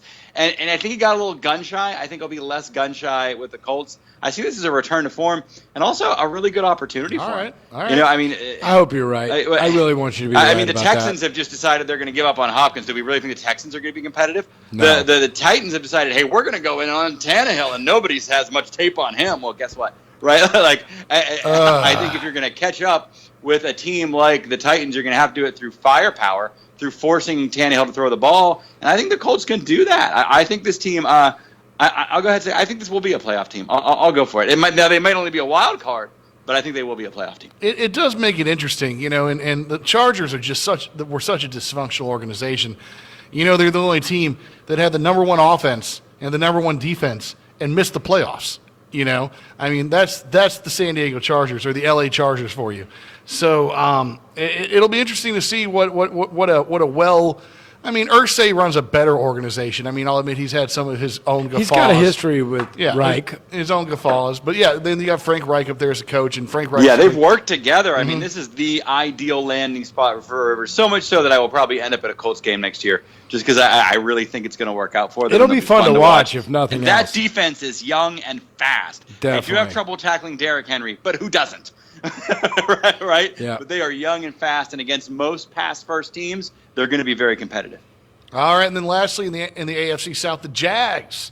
They get rid of Nick Foles to officially move on to the Gardner Minshew show. Woo, doggy. So this team's in a rebuild, right? This is an official rebuild. They lost Jalen Ramsey last season. If you're like Leonard Fournette, you want off this team probably, right? This is a rebuild. Leonard Fournette can't stay healthy. So yeah, I know. What can he say? Right. I don't get me wrong. He's not like, pound for pound pushing, but you can't. This is who on that team do you want? I think this is a doormat. That's what I'm saying. This has got to be a total rebuild now. The Jags. they just went through the whole Coughlin thing. They just got rid of Coughlin. And it's a disaster. With guys who didn't even want to come here. So. Jason, are we safe to say that the Jags are not going to be in conversation next season at all? Oh, not at all. They're I don't. Yeah. What division do you guys want to cover next? Exactly. They're a has run, and I hate to say it because I love the Texans the way they were compromised, but without Hopkins and the O'Brien thing, now I really think it's a two-horse show. It's Derrick Henry versus Phillip Rivers, and I think that's compelling. I think the AFC South isn't as strong as it was, but I think it's very compelling. Casey, you got anything to say about the Jacksonville Jaguars before we switch conferences? I'm just excited to see the Gardner Minshew and DJ Chark show continue. I'm a huge DJ Chark fan. Huge DJ Chark fan. D.D. Westbrook. I like D.D. Westbrook as well. If D.D. Westbrook is your second option, I think you're sitting nice. Honestly, I like D.D. Westbrook as a second option. He's not a starter. He's not your main guy. But I like DJ Chark. He's showing that he has the potential because I think DJ Chark, 6'3" guy, but he gets up there and he goes and he gets that ball and he's pretty quick. And DJ Chark and Gardner Minshew might be my two favorite, you know those cult classic movies that you always watch that everybody. Yeah, they could both be detectives. Yes, but it's like, it's like these two guys Chark and Minshew are on the case. Chark and Minshew feel like the two guys that you can you talk to any normal football fan and you're like, yeah, I'm a Colts fan or I'm a Packers fan or I'm a Titans fan, but God, man, I really love Chark and I really love Minshew. And then, they're just fun. And then Didi's like Joe Pesci in Lethal Weapon. There you go. Hey guys, throw it to me. I'm right over here. Yeah, I'm open. Yeah, I'm open. These guys are those cult classic films that you just don't know that you love yet because it's in the moment and it's happening right now. We're gonna look back in 5 years and we're gonna say, wow, these guys were fun. I could see the offense being really interesting and this team being really mediocre, but I can see the offense being fun. They're gonna win 4 games, 5 games max, but they're gonna have some fun doing it. All right, Casey, that's the most genius comparison ever. I love it. Yeah, it is. I totally agree. I love it. All right, Tailgate Kings, baby. Now we're at AFC East, coming to you. AFC East. Pat's need a quarterback now. So the Patriots need a quarterback. Where are they looking? Andy, we talked about this a little bit. Andy Dalton, famous Jameis, Cam Newton. Could they grab Derek Carr from Las Vegas? Could they take Taysom Hill from New Orleans? What does Bill Belichick do here? And what's the Patriots' prognosis for next season, regardless of who they take a quarterback? Do the Patriots still win this division, or is this division now up for grabs? Is it the Bills division? Is it the Bills? The Bills should be the favorite right now. Are the Bills the favorite? They should be. They should be. The Bills. That's what I'm assuming. It should be the Bills, but I'm not entirely sold. So where are you guys at on this? First of all, who is the most likely candidate? Jason, is it Dalton? Is Dalton the most likely candidate to see in Patriotsville? Yeah, I don't know enough about this Jarrett Stidham character who only played last preseason for the Patriots to know. Belichick, like, you wouldn't have thought Jacoby Brissett could win a lot of games. You wouldn't have thought Ryan Mallett could win a bunch of games. You wouldn't have thought Jimmy G could win a bunch of games. So I don't know if he has somebody he actually wants on his team right now. But if he is going free agent, I totally see this as Andy Dalton. And I think there's a little bit of a contest here between Belichick and Brady on who can win with like the weirdest with the weird factor, who can beat the odds. I love between Belichick and Brady. We'll see right now, and I think winning with a guy like Dalton would be right up Belichick's alley as a way to prove that he's the reason Brady did so well. Chad, who's the front runner for you? Derek Carr. Yeah, Derek Carr is going to be the guy, and watch it work.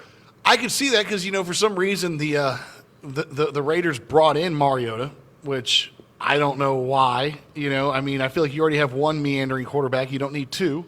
But they brought in Mariota. I thought maybe to compete I with like Derek both Carr. of those guys so much. I think both of those guys have a real future in the NFL as that like combo quarterback. They can move. They just have been stuck in bad situations, dude. It's not their fault. We've talked about this ad infinitum. You get born into a bad situation. What do you do? How do you fight 5 offensive coordinators in 5 years? What do you do? How do you make yourself better? So if one of these guys can get in a system with an organization that is focused and cares and will build them and help shape them, then you're going to see these guys be different. Both of them. Casey, who do you guys a front runner for the New England quarterback job? If I'm looking at it logically, it looks like it's going to be Andy Dalton. As of right now, I just looked at some betting odds because even though a lot of stuff is closed, there are still some betting odds going around. Me too. And who's higher for a Super Bowl here? Yeah. I don't know about the Super Bowl odds, but I did look at the odds of which team Cam Newton will land with, and as of right now, the Patriots are second at plus 175. With the number 1 team being the Washington Redskins at 125. Riverboat Ron bringing him with him. Now, hear me out though. Let's. I'm going to play out a scenario for you. This is my fantasy booking scenario that could very well happen if we're playing Madden. Okay, so let's hear this out. What happens if the Patriots land Cam Newton and then trade up? They offer Cam Newton and 2 first-round picks or whatever you want to give, whatever deal you make, to trade up to the 2nd pick from the Redskins, and they take Tua Tagovailoa at the 2nd pick. And now you have Belichick running his future with Tua and whoever he's going to pass the torch to after that. But just imagine how crazy that could be, because that's actually a scenario that's going through a lot of writers from what I'm reading. That could be a huge trade up. I don't for them. see Yeah, Belichick he wouldn't go young like that. I don't see him going to the number 2 pick to get a quarterback. I just No, don't not see a young quarterback. He's going to reseed with somebody who's already played in the league. I can Does see him. Does Tua play like a rookie quarterback to you though? We don't know what Tua's going to look Can like. he even play? Yeah, can he play? He's got a clean bill of health. That doesn't mean that he can play. I'm I not think sold Belichick on it. is. I think Tua is too much of a risk. I don't doubt his ability to play, but the injury factor with him is huge, and you spend a small fortune on a high risk guy. I could be wrong, but I see if he did do that, it would be a mistake in my opinion. He wants somebody that he can mold that's already been in the league, been in a bad situation, failed, that he can say, look, let's do it this way. Take a little less money. I'll build you and make you great. That's his MO. See, that's why that's why my dark horse candidates. I love Cam and Famous Jameis. I won't say that either of them are off the board, though, Matt. I think you're right. And I think Cam is like undefeated or against the Patriots or something like that. I think his so he kind of covets him. In a way, any guy that can beat me, I like. And Yeah. what's the one thing he wanted? Look, what does Jimmy G have? Wheels, right? Yes. What did Jacoby I Brissett? agree with that. Wheels. What's I the agree reason with you're that. getting rid of Tom Brady? You want a guy. I think Belichick wants He a guy with sees wheels. he sees the evolve. I think he wants a guy In who's got wheels, NFL, which he is probably sees why it. this Tua thing has a little bit of legs because Well, there's if- more things behind it. But Well, I'm sure- if Tua was healthy, fully things I had to healthy, say. then we would be having a different conversation. If- But I don't know that Tua is going to if be able to Famous play Jameis next can year. see, if he can be tamed, if he can be tamed away from some of his bad Imagine decisions that seem to litter Famous his life. Jameis was his own ESPN 30 for 30 last season. If Famous Jameis can see, right? No, maybe he but can make it a goes further than 50-10. that. Maybe he can make it 50-10. I'm just saying. I don't know. I still gotta have wasn't weapons. quite done with the Tua point. Okay, please, go. Go on. So two things. Who are the team from last year's draft that is probably kicking themselves the most for a missed draft pick? I'll go ahead and spoil it for you right now. It's the New England Patriots not taking Lamar Jackson at the end of the first round. Agreed. They traded that pick away to the Baltimore Ravens, and now Yes. the Baltimore Ravens have Lamar Jackson. That's one thing, which leads me to why would we pass up a great potential at a young quarterback again? Secondly, who does Bill Belichick? Who is the equivalent of Bill Belichick in the college football world? Spoiler alert: it's Nick Saban, and they are not best friends, but they're good friends. Yes. They run similar systems. So why wouldn't me? If I'm Bill Belichick, Because you're gonna have to sit on him. He can't play. that's not why. gonna be That's ready to why play, you're not man. letting me finish. So you take Tua, you sign Jameis as an insurance policy, and you have Tua play when he's healthy. If he's not healthy or if he has a Okay, tweak, I like then you that. start Jameis. I kind of like that. That's what. And then you still have a good defense to carry your two quarterbacks. I don't hate that. I'm just saying. like I said, the I don't hate that. The only, Just reason, saying. the only reason I don't see it is because Belichick's not known to give up that kind of draft capital to take somebody. He's not. We're also But I will tell you that actually has legs. we're also not expecting the Patriots to run without Tom Brady for the first time in 20 years, but it's happening. Well, no, but no, I did. After this offseason, I was ready for Brady to move on. We had to wait 4 months I for it to didn't finally believe it. happen, but it finally. I didn't think it was happening. We've been watching the end of Brady for like 3 years. You saw him, and you knew when Brady orchestrated the Jimmy G trade, to San Francisco to get rid of him, that this was the beginning of the end. Regardless, that Brady knew his name was on the wall. That was the first time that Robert Kraft had ever overstepped what Belichick wanted to do for the team. His name was the writing was on the wall. I mean, that's more believable than seeing now Belichick I don't argue that any of what you're saying. trade away a couple first round picks. Well, can I ask Jay, if and maybe I'm wrong here, but wouldn't it have been more likely if we would have asked each other 4 months ago? Wouldn't it have been more likely that Brady is just gone instead of on a different team? Yeah, I think so. I think if you said it prior to the Patriots getting knocked out of the Super Bowl, that would have been my betting odds. And I'll stick with that. I know Brady said he wanted to do other stuff, but you win Super Bowl 7, and they were a playoff team. Then you go at that point. I think once you hit 7, I don't think it's about the money. I think it's about him wanting another title, and I think even more so since he didn't win one, he wants to win one with somebody besides Belichick. And I think it just sets up this great dynamic where Belichick also wants to prove he can win one without Brady. So now those guys, they could be playing for another decade, right? It's crazy. Let's hope. I do worry about the Tua thing. I think it's a neat, interesting story. The way the idea of the Panthers trading up to somehow get Joe Burrow was a neat, interesting story. But I think it's more fanciful than realistic. I'll point to what Matt said about the Pats not being known for moving up to the highest draft picks, giving up all that much collateral. It's not that it's a bad idea. It's just like it wasn't a bad idea that the Panthers might try to find some way to move up and get Burrow. But they're just things I don't see happening. I see much what happened with the Panthers going with the Bridgewater. I see something similar happening with the Patriots, but for a different reason. They're not in rebuild mode like the Panthers. They're in a situation where they can actually get it going pretty quickly, I think. And Belichick's always been a defense run first guy. I wouldn't be surprised. And the last Super Bowl they won was largely on running. So I wouldn't be surprised if he doesn't really care who's quarterback as much as he cares about his O-line and his defense right now. Absolutely. Which is why Andy Dalton is the number one front Yeah, runner. watch him open the whole thing up, honestly, and let this whole thing be a competition and then focus on all the other things that are going to make his team great. That's what he does. That's his brilliance. Or even better, he'll bring in Dalton, and then Stidham will beat out Dalton. Is what'll happen. And Jarrett that'll be Stidham will great. And then he'll be like, "Look, That could totally happen. look, we gave Dalton a And chance." Tyrod Taylor could be, you just don't know. He can win on so many different levels with so many different ways to beat you. I think the beauty of this upcoming NFL season sets up magically as one of the better in terms of storylines and expectations for things that, especially coming out of sports quarantine, will be like sensory overload for us. All right, final half hour here on 1310 AM KEZM, Sulphur Lake Charles. We are the Tailgate Kings here, live and local for 30 more minutes, talking all the NFL free agency in our virus-free edition. That's right, baby. Hey, look, our virus-free edition is brought to you by the Sleep Disorder Center of Louisiana. Look, this virus is a respiratory illness. Make sure you're breathing right and sleeping right by going to see Doc Connor over there at 4820 Lake Street. That's right. Doc Connor has all the latest CPAP and other sorts of instruments. Hey, look, it might not just be that. It might be restless leg syndrome. It works. It affects men, women, boys, girls, old, young, fat, skinny, doesn't matter. If you're not sleeping well, go figure it out. Doc Connor over there, 4820 Lake Street here in Lake Charles, and also an office in Sulphur. Oh, man. And then look, if you're fat, it's probably because you're eating one of these stuffed burgers like me.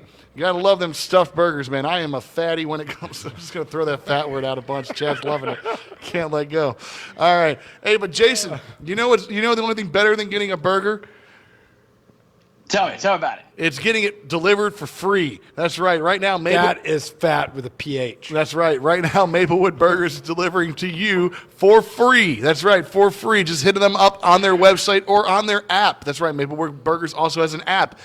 And if you use the promo code TAILGATE, you'll save 10%. That's right, Tailgate. That's what the Tailgate Kings getting you to do. That's right, saving you money, getting you food. Every day. Finally, look, nothing better than sleeping. That's what you've been doing a lot of during this quarantine, sleeping, because you're going to run out of Netflix, you're going to run out of Hulu, and you're going to want to hide from your children. So sleep is where you're going to need to be. Go see Donnie Reed over at Mattress Factory Direct, and make sure you're sleeping on something comfortable. That's right. He has the best mattresses at the lowest prices. His prices can't be beat. If they can, he'll be stunned. He'll be stunned. New location, 3122 Ryan Street.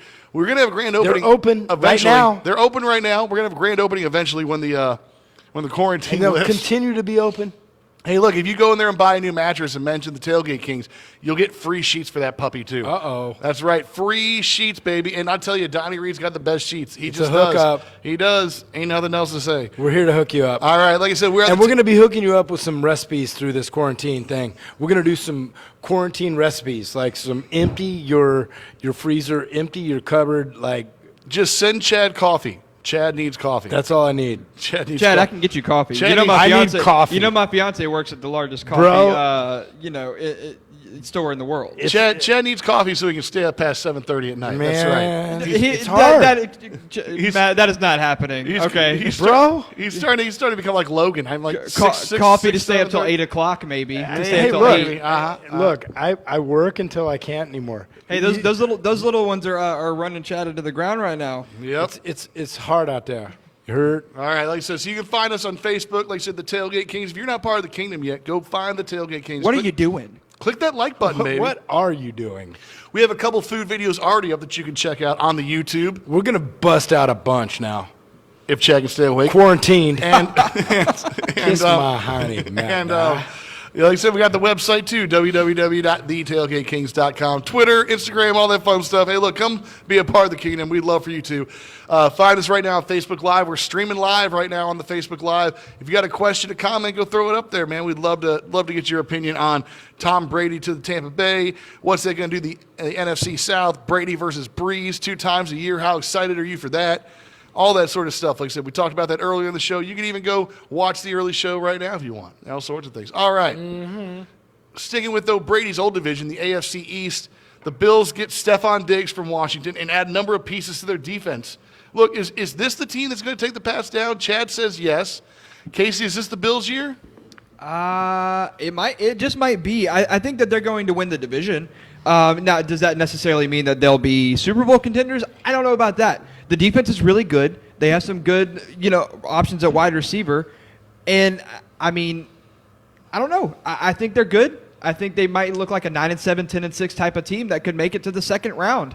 I don't think they'll make it to the AFC Championship game or to the Super Bowl, but they'll give whoever does make it to that last round right before the Super Bowl to the championship game. They'll give them a tough game. Here, I'm going to help you out. A 9-8, 10-7 team is what you meant. So, Oh shoot, you're right.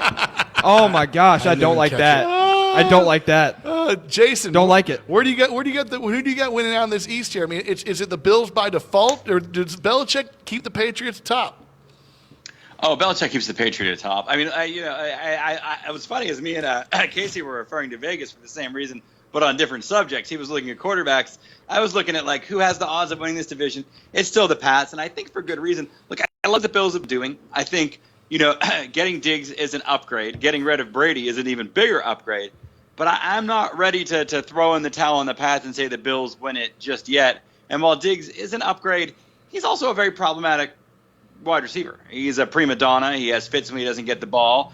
Jared Allen's a guy who knows how to spread it out, knows how to hit his tight end, who also has wheels and will run the ball 30 yards rather than try to get a bad pass to his receiver. So I see commotion on that sideline this year that ends up on SportsCenter where Diggs has a little fit because Allen didn't throw him the ball while he was in the corner of the end zone and may or may not have got the catch, and instead Allen decided to pick up 25 by running. I think that becomes problematic.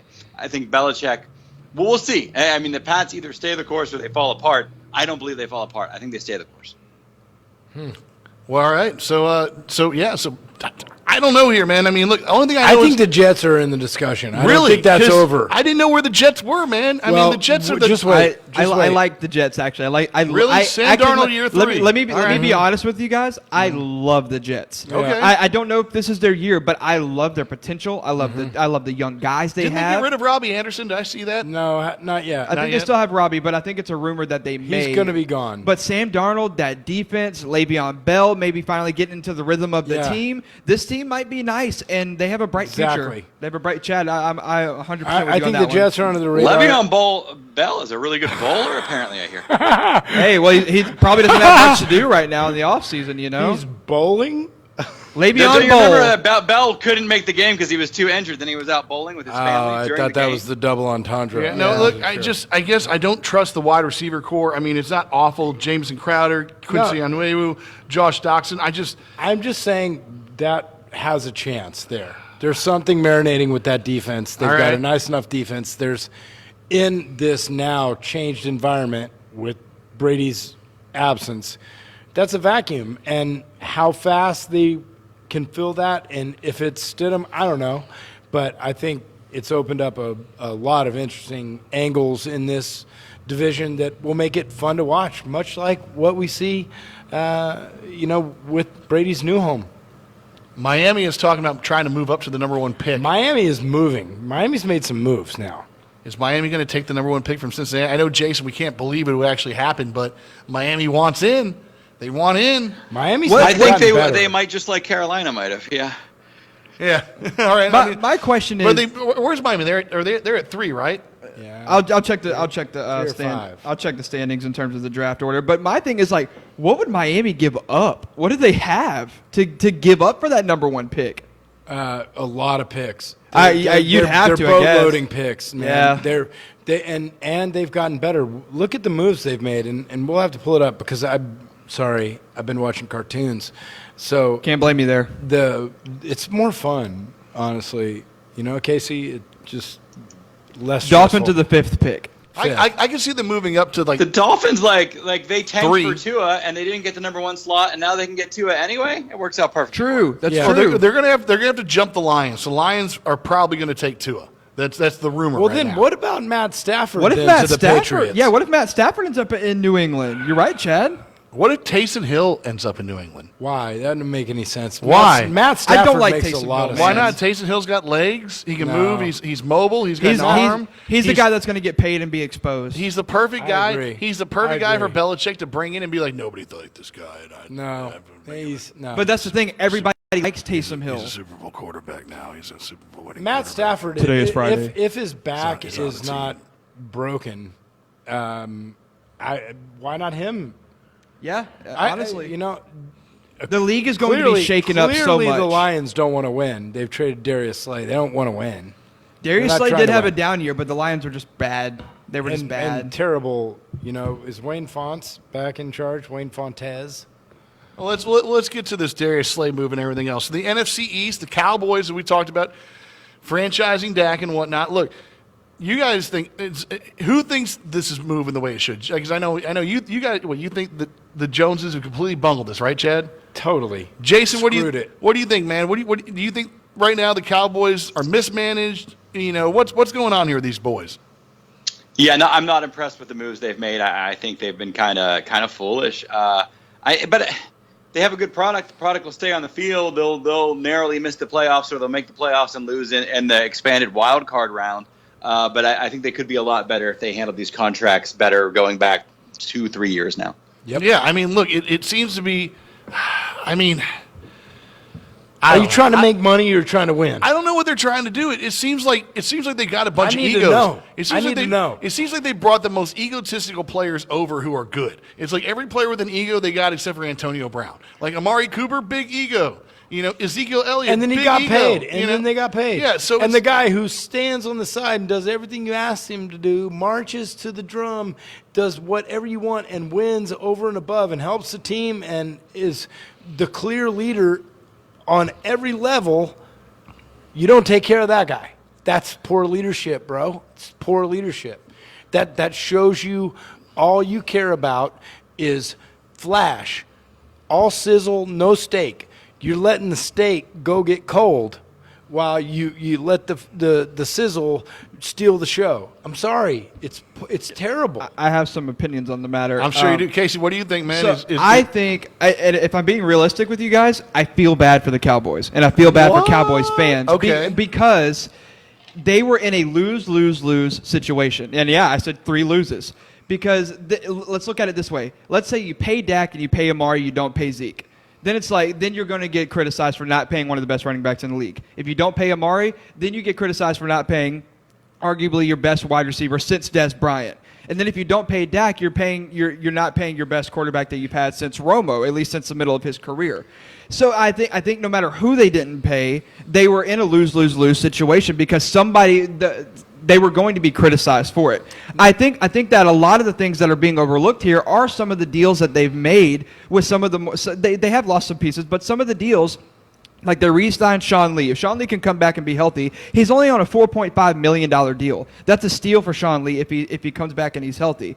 Then you sign Ha Clinton Dix to a 1-year deal, only worth $4 million, and you sign Anthony Brown to a 3-year, $15.5 million deal to help you solidify your secondary. So their defense is still good. They've lost some pieces, but their defense is still good. And in terms of contracts, I think you were going to be criticized no matter who you paid, no matter who you didn't pay. So I feel bad for the organization.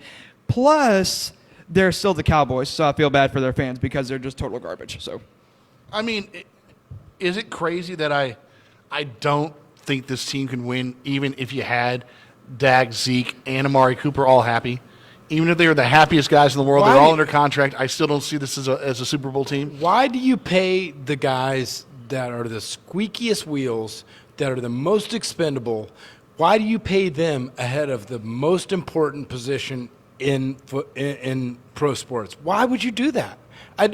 Help me understand. Somebody give me some logic behind that, because if you didn't have a guy who had actually completely outperformed his contract available to you and was ready to contribute and has done everything for you to help you win, and you're going to go pay these ancillary guys who really have shown they don't give a damn about you and will hold out and hang out in Mexico and or find that next highest bidder, how does that speak to the culture of the character of your culture? How does that make you appear as a franchise who's truly trying to win versus just selling tickets and making money? I just don't trust that. I don't trust Dak. I don't believe in Dak. Maybe that's it. If you trust Zeke Elliott? Yeah, I like Zeke. If I was going to take one of those 3 guys, crazy, I'm riding dude. with Zeke. I don't know. Jason, if you're going to take one of those 3 guys, Amari Cooper, Zeke, or Dak, who are you building a franchise with? Ooh, Amari. Well, not Cooper, because I believe Right. wide receivers are Right. easiest to replace. So, yeah, I guess Zeke. It's hard to put your money on a running back, but I don't trust Dak Yeah, that much. right. I think he's a good quarterback, but not great. Yeah, I think he's a good person, a good quarterback. Like I He's think Mario the best of the 3. I think Mario right is a good now. person. wait, hold on. You know, but Dak or Zeke, Casey, who you start a franchise with? Zeke 100%. Look, there were only 2 running backs in the league last year that had over 300 carries. One of them was Ezekiel Elliott with 1,357 yards, 12 touchdowns, with 420 receiving yards and 2 more touchdowns to add on to it. Look, all I'm saying is that Dak had a lot of yards, but only threw for 30 touchdowns. That's not the upper echelon of quarterbacks. I'm sorry. If we're paying $33 to $40 million for a quarterback, I'm paying Pat Mahomes. I'm not saying I'm paying that money for him. That's what you got to pay. What are we paying? Because he turned down a $33 million contract. Now then we're you looking go to at 31 with $105 million. No, because now you're talking about off the field issues, just like Zeke and Amari Cooper, and we're talking about issues outside of it. Now we're talking about a prima donna-esque quarterback who is turning down $33 million per year. I think he's recognizing his value. No, More he than doesn't. $33 million? More than $33 million? You No. just said you would go lower than what he declined. Yes. Yeah, so you just said he's worth 31. That's about what he's worth. But you think? So but, how is he But saying he's his still worth? the most valuable player on that No, team. he's not. No, he's not. Yes, No, he he's is. not. No. Yes, How he many is. quarterbacks that have legs and can throw have we seen succeed outside How of Russell many- outside of Russell Wilson? How many games Lamar has the Jackson. guy missed? And how long do you want to paddle down the stream with the running back who's going to be gone in 3 years? Running quarterbacks are gone in about 3 more years after this as well. We've seen what happened with Cam Newton. Okay. RG3 is not in the league anymore. We'll see. You know, we'll just these have guys to get wait and beat see. up and slammed. Hey, Yeah, look, so Russell Wilson wasn't worth the money? Russell Wilson is not Russell a running Wilson quarterback. is He's not a running no, quarterback. he's not a run-first quarterback. He's He is not. No, he's definitely No, not he's a run No, first quarterback. Dak is. No, he's not. Dak is more run than Wilson is. No, he's Yeah, not. he is. No, they're equal. No. Yes. No. Look it up. They're only equal. They're only equal now because Dak has a running back. No. Dak, no. Russell Wilson maybe. You guys, I mean. Russell Wilson may run more than Dak You- Prescott, but he does not have a solidified running back like Dak Prescott Right. does. Do you want to keep Terrell Davis or John Elway? I mean, What? where are their career? Where are we talking about in their career? That's exactly the point. That's not even comparable. You just Yes, got it is. No, It it's is totally not. comparable. No, Terrell Davis is not Zeke. Zeke is a better running back than Terrell Davis. And was. Dak Prescott is He's not John Elway. by any means, straight way, shape, or form. I'm talking about the value of the position. No, here we go. This is It's about not the the same value of the value. position. It's not the same value. Troy Aikman or Emmett Smith? Who At do you his want? at that Troy- point in his career, John Elway was at the end of his career. Yes, he was about equal to the value of Dak Prescott right At now. the end of his career. Yes. But year 4 of John Elway, are we comparing him to Terrell Davis? No, it's not the same. It's not comparable. John Elway and Terrell Davis, Dak Prescott and Zeke Elliott. No, that's not comparable. No, Yeah. no, Not no, even here. a little bit. Troy Aikman and Emmett Smith. Let's go. Let's just stick with the Cowboys. How is that comparable? Because if we go to a new CBA where you can't keep both these players after the second Super Bowl, who are you sticking with, Troy Aikman or Emmett Smith? Troy Aikman. Well, see, a lot of people stick with Emmett. Who made that team? Emmett Smith made that team. Troy Aikman was just No, an that average offensive quarterback. line made that Well, team. of course they did. Of course the That's offensive not- line was that- huge. so, but what- Troy Aikman was an average quarterback. Agreed. Okay, so Dak But he's the Prescott is more an average important quarterback. He is the least replaceable guy on the field. Jason- why would you come on, man. Jason, in this offseason even, who's easier to replace, Dak Prescott or Ezekiel Elliott? Oh, see, and that gets back to Casey's point. Neither are easy to replace, although certainly quarterback, there are some quarterbacks who have lost out in the game of musical chairs, whereas there's not any running backs who have lost out. So. Right. I'm saying I can go get Cam and bring Cam in. I can go get Jameis, bring Jameis in. I can go get Derek Carr, my bring God. Derek. You guys are deluded. You You're just deluded. You You're just wanted deluded. Derek Carr up there with Bill Belichick. You're telling me you wouldn't take Derek Carr over Dak Prescott? I would take Derek Carr. I would take Over Derek Dak Carr. Prescott. Okay, Yes, there you I go. would. All right, then I'm done. I can't. So you made our argument every time. No, that's not that is not the argument. Okay, what running back you taking over Zeke? Who's available right now? Tell me the running back you're going to get that's better than you would It's take. not about wait, taking the guy right now. It's about a contract. It's about entering into a contractual Todd Gurley agreement. was free. Todd Gurley was free. You wanted Gurley or Zeke? I think it's a push. Well, it's a much better push than like I said, any of the other ones. It's a push. Yeah. And you're going to pay drastically less for a Gurley. But you just go Carr over Prescott. So you got to push on one side where you got the better quarterback still out there. So I've got 5 running back out there, and you still want a mediocre quarterback over a mediocre quarterback. You're not taking into consideration all aspects of the negotiation. This is about length of contract. This is about length of service. This is about Yeah, but Chad, we all agree that the length of contracts are way too long in the first place. So let's nobody was ready to believe that until I we've all said that, Chad. No, you're the only one who's on a 1-year only contract. We're headed there, but that's not the point. That's aside the point. The point is, if you want value, you're going to find the guy who's going to serve your 1-year contract. Zeke or Dak, you only got one 1-year contract to give it to, and the other one you got to get rid of. Who are you giving a 1-year contract to? I would give it to the guy who has to play every single snap. That's almost Zeke. So I give it to Zeke too. It's You're right. not All Zeke. right. So what about Philly, man? Philly won this division. The Eagles. The Eagles get Darius Slay. I don't know. Jason, are we giving the NFC East just too much rep in general just because it's got the Cowboys and the Eagles in it? Is this a bad division? Is this a good division? That's a good question, actually. It's a good division, but it's not a great division, and we have a lot of great football teams. And a league that's known for its parity, this division stays in the middle. I know the Eagles won the Super Bowl a few years ago with that weird flukiness with Foles in there, but that's about it. And I think the Eagles are the team that won the division last year. I think they'll be the team that wins the division again. I think they're the best team. They play the most like the team. Doug Peterson has shown that he knows how to coach these guys.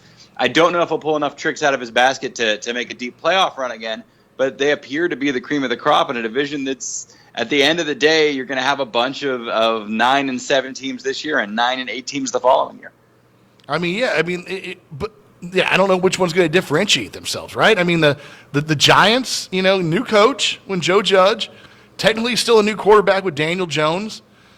Sure. The Giants actually, I like what the Giants are doing. I don't see them as the team yet, but I see them there in 2 years. I particularly like that they signed away Blake Martinez, and then the guy who led the Packers in the sacks the year before, I forget his name off the top of my head. They signed away like the core of Green Bay's defense that was so good. They got one of their linemen, one of their linebackers. They really made that team. Blake Martinez is just an excellent all-around player who can run a defense. And then getting a disgruntled guy who led the team in sacks but still likes Martinez and bringing them over as a tandem is really going to shore up that defense. I expect the Giants to make a move this year. I don't know if they'll pull off the division. I'd like to see them pull off a couple more moves before I think they'll surpass Philly. But, with Jones, with Saquon, with Martinez, they're really shaping up nicely with young, smart draftees and young, smart signings. I think while everybody focused on offense, they know what they want to build with Jones and Saquon, and they focused on defense and got really good core defensive players that they've lacked, which make them more of a contender than they've been in a long time. No, you're right. They definitely have done a lot on defense this offseason so far to shore it up. You taking away those Packers linebackers and whatnot, huge moves. And then on top of it, these guys, you mentioned, the offense has a young core in a lot of ways. Daniel Jones, Saquon Barkley, Sterling Shepard, still a young wide receiver. Darius Slayton came on late in the season. Evan Ingram is a popular tight end. And then you've got the veteran Golden Tate as your number 2 guy. Interesting offense. The Giants, you're right, probably still a year away. But this is an interesting Giants team that's being rebuilt almost immediately, it feels in some ways, So I'm a little worried here. Casey, what do you think, man? The Giants, up, down, left, right? Where are you taking these Giants at? All of the above. I up in terms of their future, down in terms of next year, left and right in terms of how good and bad they'll look in every single game that comes every week. Like I said, good, bright future. I love Saquon. I know we criticized him, but I like Daniel Jones. Honestly, after the first year, I like what I've seen from him. And I wish that their defense could get back to where it was a few years ago when it was elite with Landon Collins in that secondary, because it was elite. It was pretty damn good, and I wish we could get back there. And if they had a defense like that, I would say with a young Daniel Jones, young Saquon Barkley, young Sterling Shepard, they could make a decent run and maybe even go right at, because you can't go 500 anymore unless you tie a game. So I would say they could go like right in that 500 area if they had a good defense like that. But unfortunately, without a good defense, I think they're maybe looking at 5-6 wins on the season, but their future will look bright. Chad, who do you want? Saquon Barkley or Daniel Jones? Daniel Jones. And, you guys are stupid. Chad's just a quarterback. Really, you build your franchise on cornerstone pieces. Tom Brady's entering, and not everybody is Tom Brady, but some of these guys are starting to understand their bodies and extract a longer career, especially from the advantages given them from the rules changes so they can't be touched, that they can play well into. So it would be a better idea for you to endear yourself to the guy who might stick around and define your culture longer than the guy who can only play for 3 to 4 years because their body destroyed. So what do you see the Giants doing next season, Chad? You see them up, down, left, right? Where do you see them? Probably par. Par. You know, Par. they're not. There's no par anymore. You can't go 8-8. You go 9-8. Yeah, you can. They're not moving to 17 games for the following year. Oh, Wait. They're only expanding to the They're playoffs. only expanding next the year, but playoffs? I think the Giants. Look, Blake Martinez had 155 tackles last year. Love him. Man, I like him the a other lot. guy they stole off the Packers, Kyler Fackrell. He had like 11 sacks the year before, and his sacks went down with Martinez. They're coming over as a deal. I mean, I could see them being 9-7 and being in the wild card I'll mix, buy being that. one of the teams that I'll buy needs that. some math to get in at the end of the season. All right, But their deal will run out faster on Saquon than it will Daniel Jones. Saquon will be gone before They'll have Daniel to pay Jones. Saquon first, yeah. So yeah, exactly. They'll mismanage it and they'll pay the guy whose career will be over before the guy who they should have invested in will. All right, finally, the Riverboat Ron and the Washington Indigenous Peoples. What is this a team that's forgettable? Or Casey, you said they're looking at Cam? Betting odds have Cam landing in Washington. That's nuts, Jason. If Cam goes to Washington, does that make the racial slurs more interesting, or what? I don't think so. I think Haskins is a lot like Cam, but more in the pocket, kind of a cross between Cam and Right. Big Ben. Not as good yet, but I think there's a lot of future with him. I think Riverboat Ron would be smarter to spend his gambling money in other places than to double up on quarterback, especially the amount of money they'd have to pay Cam when you're getting a guy who's quite as good with Haskins. And look at Haskins. When he starting at the end of the season there, he won a couple games nobody expected him to. His biggest mistake was going out and signing autographs while the game was still going on and them not having to get a backup quarterback out there to take a snap when they won one. Right. I think that guy's the future of that team. I think Ron and him work together. I understand the Vegas odds. It makes sense. But it might be just Vegas getting people in there to bet on money they know is not going to go through. I think the Redskins are in rebuild mode, but I think Haskins is the way to go here. Yeah, how long of this rebuild do we see here? You know, I mean, they hired Riverboat Ron. They've got who did they get for D? Why am I blanking? Wow, Jacksonville Somebody coach. good. No, it's the former Jackson. Why am I blanking? Oh, Del Rio, right? Jack Del Rio. Yeah, They brought Jack Del Rio in on exactly. D. So you got Del Rio and Ron Riviera back together again. You know, like these guys are like two of like when it comes to ugly powerhouses, these guys are like the ugliest powerhouse in football in some ways. You know, like they are nasty. They're going to have to score. They are. They're going to have to do something to score, and they don't have anybody that can help them score right now. Everybody's hurt. Everybody's injured. They're going to be bad again, and that was expected going into the it's season. going to be I a think. long rebuild. They're not like the Giants. The Giants are like a year or two from reaching their potential. The Redskins are more 4 to 5 year plan. Yeah. Sometimes you just get a team like the Giants, or in basketball, you can talk about my Thunder, who just get an accelerated rebuild. They just get lucky with the pieces that fall in their lap. But with the Redskins, it doesn't look like that. Haskins is a few years away if he ever is the guy there. No receiving core. Running backs can't stay healthy. Defensive pieces, name me 3, because I can't. So the Redskins are a little bit of ways away from being but one you of those know teams. that with that defensive mind, they'll get better. Eventually. Yeah, Yeah. I mean, It's going to probably be pretty tough. quickly. Defensively, they'll be better, but they don't have any players offensively. They're just Agreed. I mean, we keep hoping because, you know, those slurs have, you know, some hometown heroes on the team, you know. We got Darius Geis that are waiting to have like a full season, right? No. And then Unfortunately, I'm I think over Geis him. might I'm be done done. with him. Yeah, I think Geis might be done What? in terms of a starter. It's in terms over. of a starter. Yeah, in that team's a terms of complete league. tear down. You got Haskins, and that's about it. You got to That's start. Trey Quinn. What about our boy Trey Quinn? Trey Quinn has to Also stay injured. healthy. He has to stay Also healthy. injured, man. I saying. love Trey, but he's got to stay I'm healthy. saying it's weird that we have these connections to the racial slurs, but it's just they're such True. a broken team. Yeah, they such are. I mean, really, Daniel Snyder just can't get out of his own way, right? I mean, that's kind of the bottom line here. Can we just let the Redskins sit out a season and then let everybody come back in 2021 healthy let and see how they are? Let he and Dolan start a band. Yeah, let's Those two can just sit out instead for of a watching year. the football games. We'll just watch the music. We'll watch the concerts. No New York Knicks, no racial slurs for a year. We'll just let them two collaborate on some music, and then it's over. All right, final thoughts as we go and end the show. All right, Jason, any final thoughts for you? Final thoughts. Well, we'll hold off and do the AFC North next week. I'll save my thoughts. All right, Chad, final thoughts? Stay in your house. Final thoughts, Casey Jones? Rob Gronkowski hosting WrestleMania 36 coming up. So right, look and out for WrestleMania that. 36 going to be taking In place the in the Performance vacuum. Center. In the a Performance vacuum. Center. All right, get excited. All right, hey, look, we are the Tailgate Kings here, live and local. We should be back next Saturday. We still obviously had enough to talk about. We only covered 4 divisions. We got 4 more to go, baby. So we at least have one more show in the time, love and time in the time of Corona. All right, Tailgate Kings here on KZM 1310 AM, Sulphur Lake Charles. Back next week. Thank you to the Sleep Disorder Center of Louisiana.